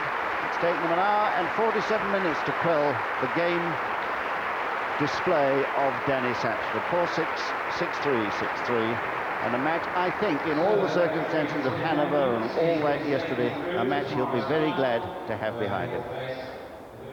Well, a brave effort there from Danny Sapsford, but it's Tim Henman who marches on. His busy week will continue tomorrow in the final, where he will face the experienced number 3 seed Chris Wilkinson, who here today defeated the number 2 seed Andrew Richardson in a very tough, close straight sets match, winning 7-6, 7-6. So Chris Wilkinson is through to his first national final. Of course, Tim Henman is looking for his 3rd title in a row. You'll be able to see coverage of the final tomorrow in Grandstand on BBC Two. Well, also on court today was the ladies' final, where a new champion would be crowned. And it was a chance for us to see one of the new players emerging. Her name, Louise Latimer, 19-year-old from Warwickshire. And she seeded 8 here, and she is now joining the senior tour after a very successful junior career. But she had a tough assignment today because on the other side of the net, Sam Smith, the top seed, 25 years old from Essex, who broke into the world's top 100 for the first time this year. Well, we can join the match now. It's 4-all in the first set with Smith to serve, and Joe Jury, the 7-time national champion, joins John Barrett.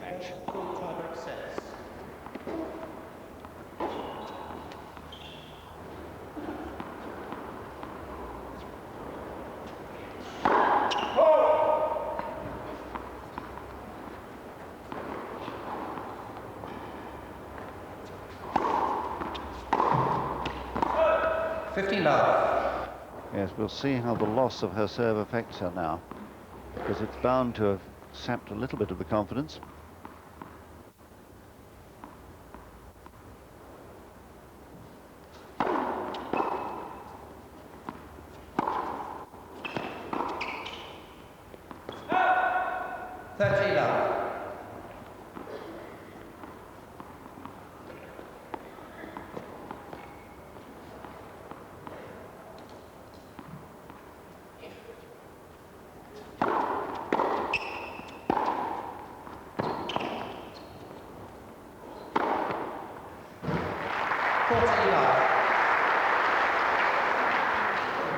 Well, having absolutely no nonsense about her game now, playing really copybook stuff.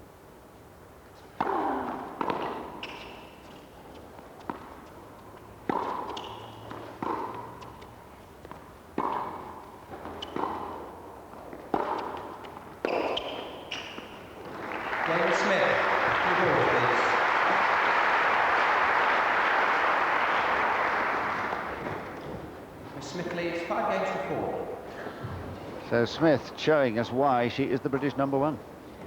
Yes, I feel that she has upped the tempo. She's tried to make herself get onto the ball, get up the court, sort of show herself to her opponent, put the pressure on, and she's playing much better for it now. I think she's moving better as well. Really looking at every opportunity to come up the court and follow her shot to the net. And she gives a few little skips after this point. Look, looking much more up the court, backing away, good footwork. She's putting the smaller steps in now. I felt at the beginning she was really using too larger steps with her movement.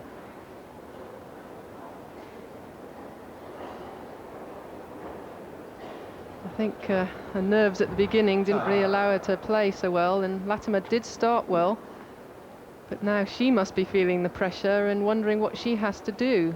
Maybe she'll go for a little bit too much.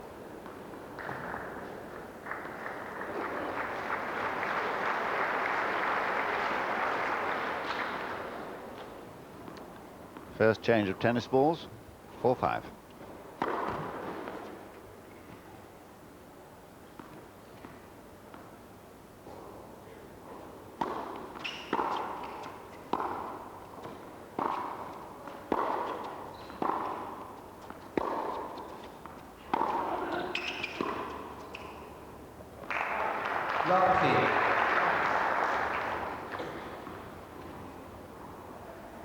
Latimer is looking a little bit flat-footed now because Smith's hitting the ball harder, and she's getting herself caught playing slices.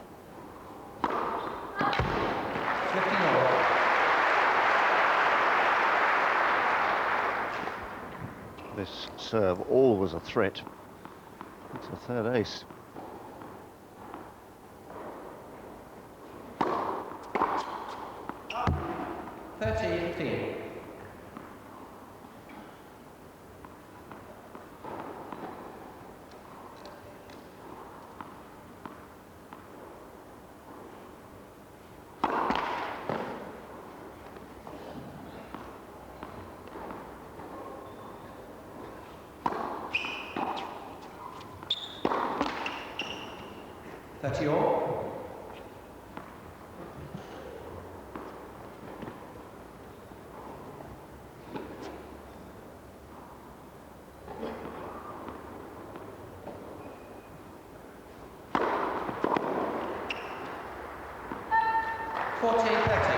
Just what was called for.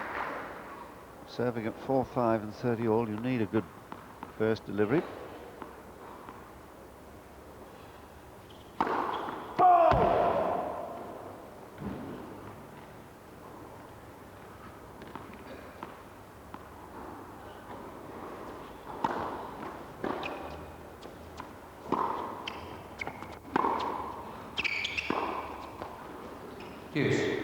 Now that really looked tentative. I don't think she really knew what to do with that ball, because Smith was up the court again and looking for the volley. She was really wondering whether to hit it or just put a slice, and did neither.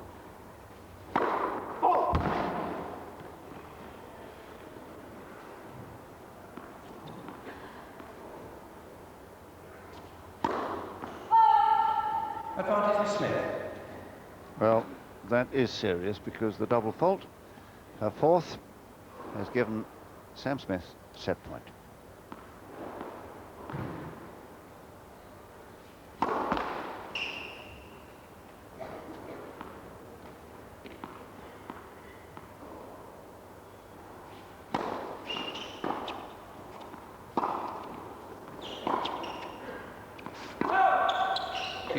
Well, what a waste. There was no need to do that at all.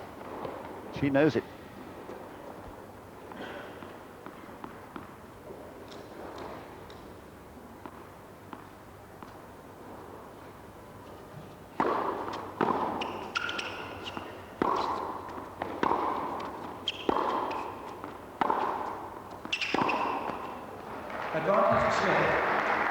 Well, there it is again. Latimer did not move her feet well enough for that forehand, and Smith is using the whole width of the court very well. Second chance for Smith to take this set.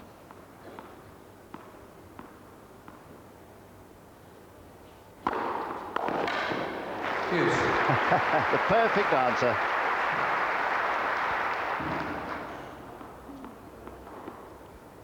These don't come back. Might have been caught in the slips there if we'd had a wicket-keeper.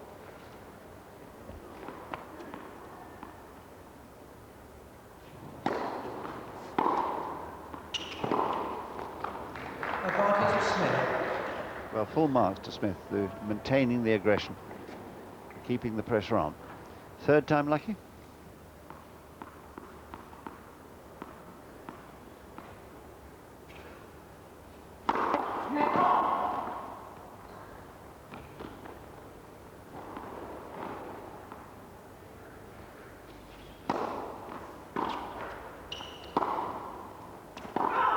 Game, first set with Smith, 6 games to 4.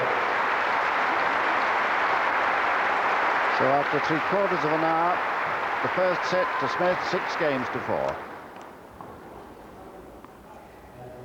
Well, with the first set behind her, Smith raised her game. She raced through the second set to lead 5-1, and that's where she had match point.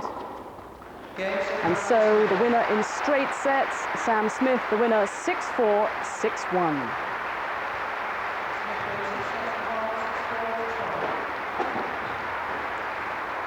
So the British #1 is the Guardian Direct National Champion for 1997, and along with the trophy, she receives a cheque for £9,000. And that will surely give her confidence for the year ahead. Well, we now, of course, look forward to tomorrow and a cracking men's final in prospect. Tim Henman looking for his 3rd title here at Telford against the experienced, match-tough player Chris Wilkinson. Make sure you join us during Grandstand tomorrow. From all of us here, bye-bye.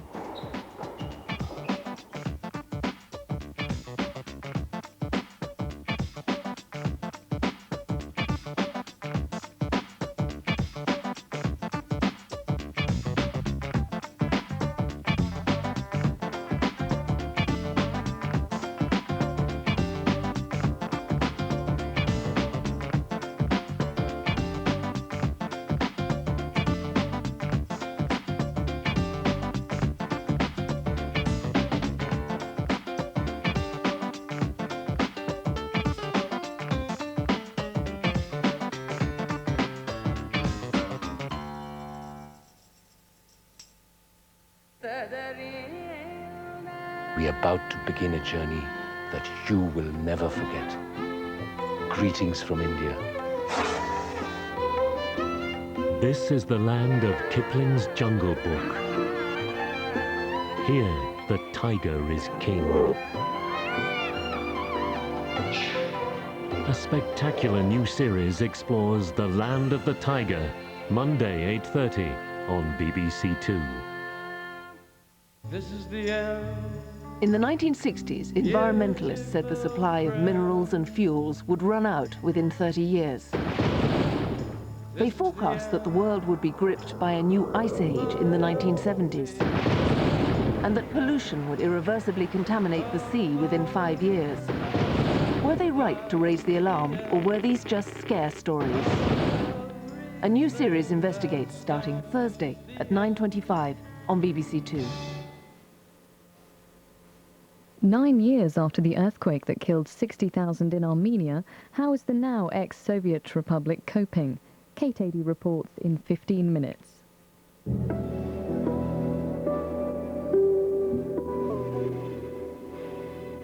The day's news and sport first on BBC Two with Chris Lowe and Rob Bonnet.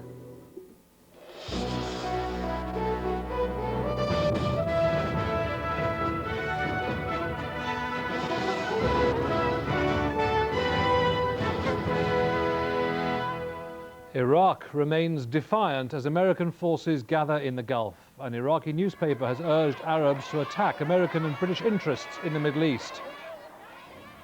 2 incendiary bombs have exploded outside branches of Sainsbury's in West London. A third was defused. And the kicking of Cat gives England a draw against the Australians. Good evening. A Baghdad newspaper owned by Saddam Hussein's eldest son has called for military attacks on American and British targets in the Middle East. And in a further sign that Iraq is preparing for American-led airstrikes, petrol is being rationed. The US Secretary of State, Madeleine Albright, is due in Saudi Arabia tomorrow for talks on the growing crisis. Sandbags now surround Saddam Hussein's presidential palaces to protect them from American attack, while inside these and other key installations, there are thousands of people who volunteered themselves and their children as human shields. Rightly or wrongly, Iraq is preparing for war. Saddam Hussein's propaganda machine is cranking itself up, proclaiming what it calls a bright new chapter in the eternal mother of battles. If they attacked us, we will defend ourselves. We will fight. This is no choice except this. Saddam Hussein has rationed petrol from today to conserve supplies in case of any fresh conflict. But Iraq is going on the offensive too. One of the country's official newspapers is calling on fellow Arabs to carry out commando attacks on British and American interests in the region, including embassies. The United States is outraged. I think that Saddam Hussein knows what he has to do, and that is to answer the call of the international community to abide by the Security Council resolutions. He has an obligation to abide by those resolutions, and threatening us or anyone else is not the answer here. As America beefs up its military presence in the Gulf with a second aircraft carrier now on the way there, Madeleine Albright is trying to shore up the coalition against Iraq. Tomorrow she visits Saudi Arabia, America's key ally in the region. But today Turkey, another American friend where these warplanes are based, complained of a lack of consultation by Washington. Since the Gulf War, the coalition has become far more fragile. Ben Brown, BBC News. The Prime Minister is to give a full-length television interview tomorrow in an effort to end criticism of Labour's dealings with the Formula One boss Bernie Ecclestone. Today, ministers rejected a call from two members of the party's national executive for an independent inquiry into all dealings between Labour and Mr Ecclestone. Tony Blair is now facing demands not just from the Conservatives but also from within his own party for a full investigation into Bernie Ecclestone's £1 million donation to Labour. Left-wing MPs like Jeremy Corbyn are supporting calls by two members of Labour's ruling national executive for much greater disclosure about the money given by the Formula One boss. I think party members are very angry. They want to know where the money came from, and they want to know if any undertakings have ever been given to anybody else. We have traditionally had our money from trade unions and from ordinary party members. We've now got business money coming in. I believe business wants a price for its money coming in. Peter Mandelson, one of the ministers closest to Tony Blair, insists the government did nothing improper in exempting motor racing from a ban on tobacco sponsorship. However, he accepts mistakes were made in the way this was presented. Yes, it is true. The government has a duty to inform the public, and where those criticisms have been fairly levelled at us, then we must learn the lessons and do better and differently in the future. Sir Patrick Neil, chairman of the Standards Committee, is insisting the Formula One money should be handed back because even though nothing wrong has been done, appearances count. Because of his failure to put a stop to the criticism over the way Labour accepted the £1 million, Tony Blair has agreed to a BBC TV interview tomorrow in which he's likely to admit the government should have been completely open about it from the start. Mr Blair seems anxious to draw a line under what's been his worst week as Prime Minister. Nicholas Jones, BBC News, Westminster. There have been two explosions at supermarkets in West London. Incendiary devices went off at Sainsbury's stores in Ealing and Greenford. A third device at another nearby Sainsbury's was made safe by explosives experts. There are no reports of serious injuries. The first alert was at lunchtime in West Ruislip, when apparently an unsuspecting member of the public carried a suspicious package into the Sainsbury's store. Staff there alerted the police, and it was later made safe. A short time afterwards, there was a small explosion outside another branch of Sainsbury's at West Ealing, also in West London. One member of the public was treated for shock. Scotland Yard says there was then another small explosion at a third branch of Sainsbury's in nearby Greenford. No one was injured on that occasion.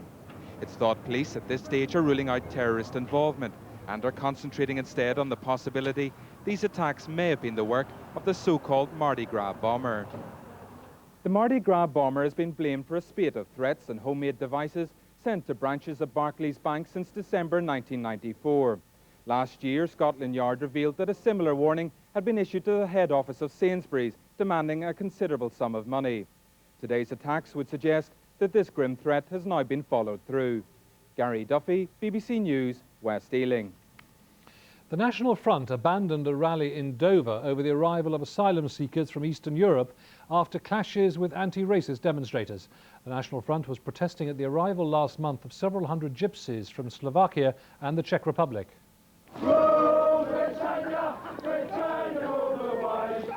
Around 50 members of the National Front arrived in Dover to start their march along the seafront, escorted by the police. After only a few minutes, they were confronted by a small group of anti-racist protesters determined to block their path. As the police moved in to keep the two sides apart, a couple of fireworks were thrown at the National Front. Plans to keep the anti-racist groups well away hadn't worked. As they ran round to try to reach the marchers, the police blocked them, pushing forward to let the march continue. The number of scuffles grew and became nastier. More police in riot gear moved in, forcibly clearing a path so the National Front could get back on their coach to leave. One man was injured. There were 6 arrests. This was something the police hoped wouldn't happen. Whatever the views about the gypsies, angry scenes like this won't take the heat out of the situation. There was clearly at least one supporter for the National Front in Dover. Many local people have resented the arrival of hundreds of Czech and Slovak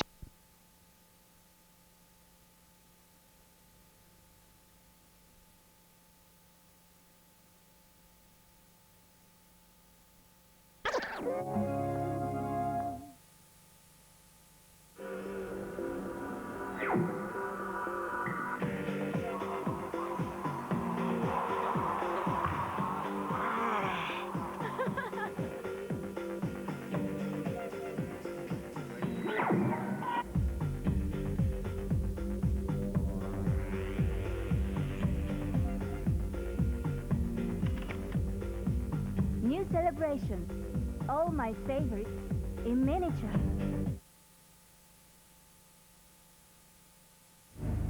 The hottest new action adventure is coming first to CITV. Who are these guys? You never heard of us because we're your best kept secret. They're the dudes with the suits, the gadgets, and a whole lot of bad attitude. The British premiere of Men in Black begins Monday, 4:25 CITV. Looks amazing. That saw the film again the other day. Now, on CITV, time for Sonny's Ears.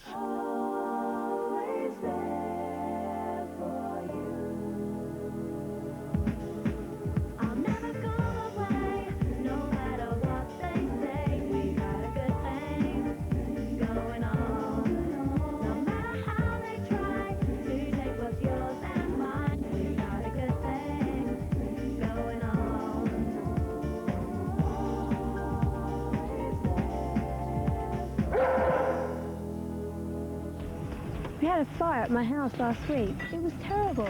I got trapped in a cupboard and nearly choked to death, but Ears came to the rescue and saved my life. The house wasn't damaged too much, except Dad's den was totally torched. But he was so happy I was okay, he never really mentioned it. Okay, hold on. I can do it. Okay. No, thank you. I don't fancy you. What's the name of your man? The one we'll just in this. Well done. Thanks. It's easy when you know how.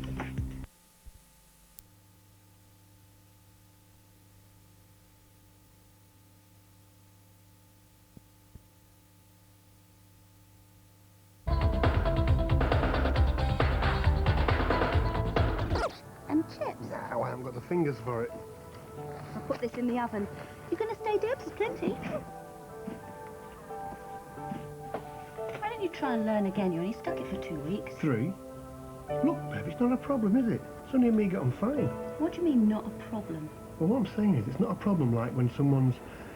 Well... Disabled? Go on, say it. Say the word. No, what I meant... What you meant was, as long as you don't have to sign, you can carry on pretending your little girl hasn't got a serious problem. No, what I'm saying is, it's not the kind of problem that... That ends up with the house nearly burning down.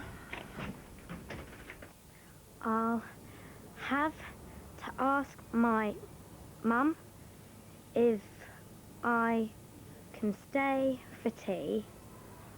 I can call. What's mobile phone? It's mobile phone.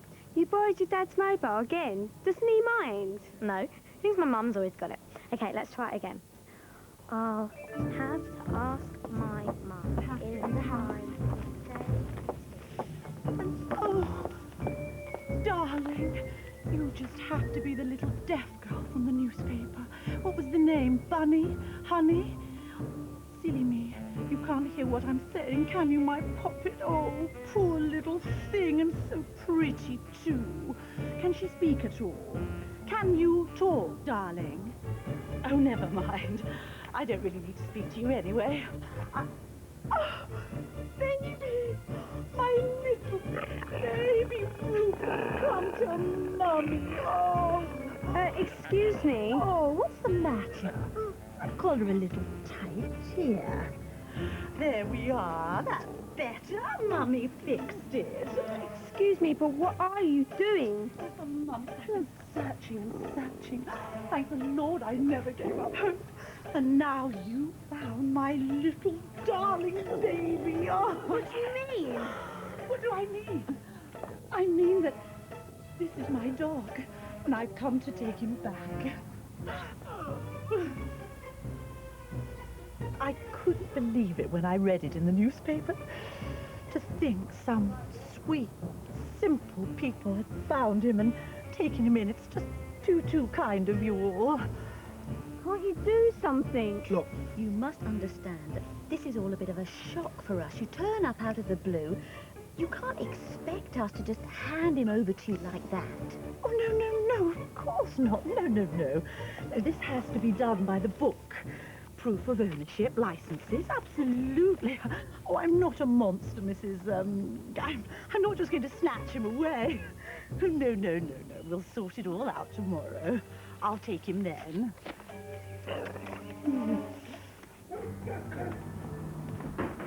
Oh, the whole plan. Isn't that lovely? How are you, darling? And your nice little deaf friend? This is Sam. He works here. Oh, really? Okay, if you could pop your dog up here, please. Ever seen one of these? It's a little microchip. Contains a special electronic code number.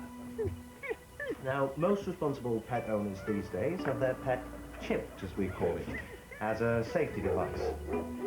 Now, this is a scanner unit. We keep it in the rescue centre van so that we can check strays as soon as we find them. Now, the vet injects one of these under the skin of the dog or cat at the back of the neck where it doesn't hurt. So, when we find the lost animal, we scan it, find out the code number, and then trace who the owner is. You mean you want to check ears for a secret number in the back of his neck? Nothing gets past you, does it, Poppet? Okay then, boy. What's your name then? Ears. Ah, there we are. Now we just call the data log computer information line. It's 11 52 111 358. Right, thanks. The registered owner of the animal is a Mrs. Eva Kurtz of 50 Dewdrop Crescent. Good. Well, there we are then. Oh, yes, no. Time to come home, Rufus. It's not right. There must be something we can do. It's not right. She had proof, Sonny. I don't care. It's some stupid chip thing. What's it mean? It means that it's her dog and there's nothing we can do. I love that dog. He's someone I can communicate with. You never wanted him. When I first brought him home, you hardly went near him. And now you're going to let her take him away. Sonny, there's nothing I can do. Sonny, don't turn away. How can I talk to you if you don't look at my lips?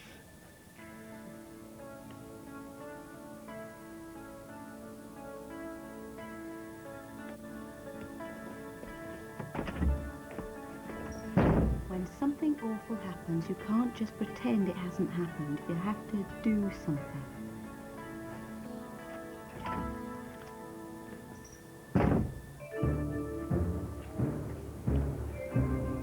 Oh, that's it. We've been all the way around. Even if she does live here, there's no way we're going to get in. Look at this. And all these bars. Why does she need so much... Quick!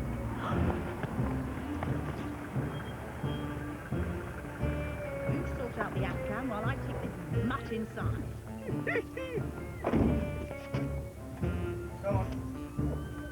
That's that man from the rescue centre. And look, there's that dog. There's something going on.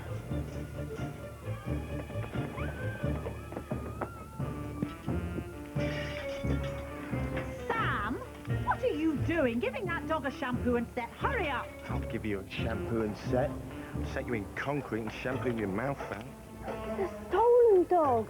Stolen? But he's from the rescue centre. Exactly. Sam, when I call you, I expect you to come running.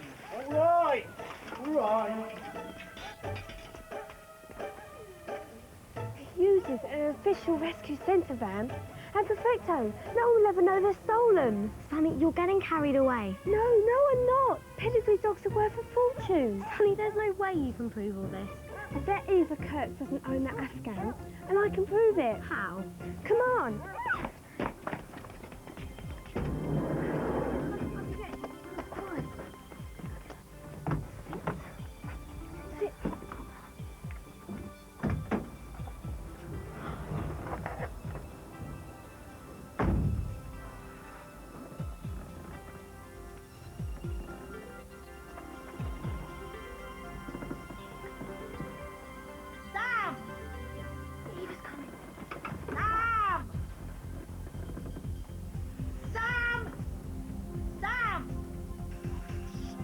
Stupid boy, I told you to put that dog in the cage. What have you done with it, Sam? Sam, you imbecile!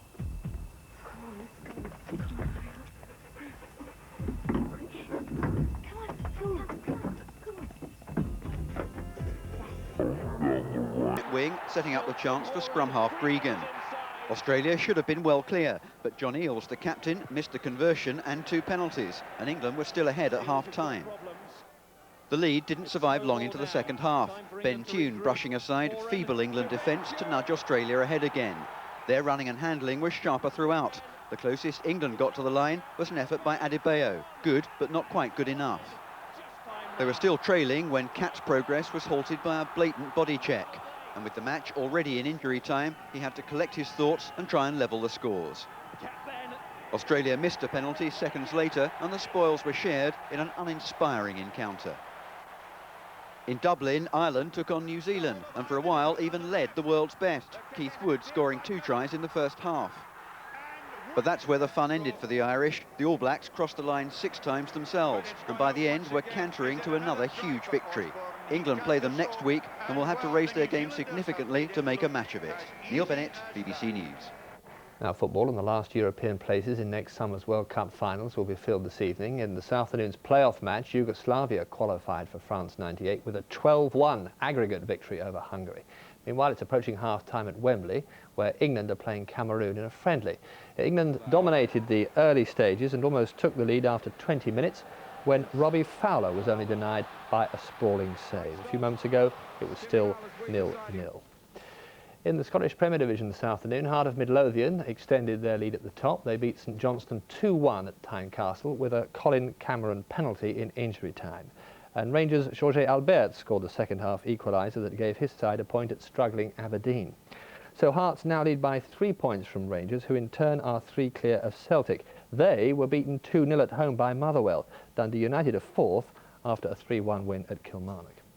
In England, Nottingham Forest have gone back to the top of the First Division with a 1-0 defeat of Birmingham. Kevin Campbell the scorer. Forest's lead is only on goal difference from Swindon, who lost 4-2 at Stockport, and West Brom, who beat Port Vale 2-1. Middlesbrough are 3 points behind the 3 of them, but have only played 16 games. 2 league teams were beaten by non-league opposition in the first round of the Littlewood-sponsored FA Cup. Hereford lost their league status in defeat at Brighton last season, but had their revenge this afternoon with a 2-1 win at Edgar Street. And last season's giant killers Hensford won 2-0 at Hull. But Woking's defeat by Southend means that they've failed to reach the second round for the first time in 9 years. Basingstoke were among 5 non-league teams to earn replays against league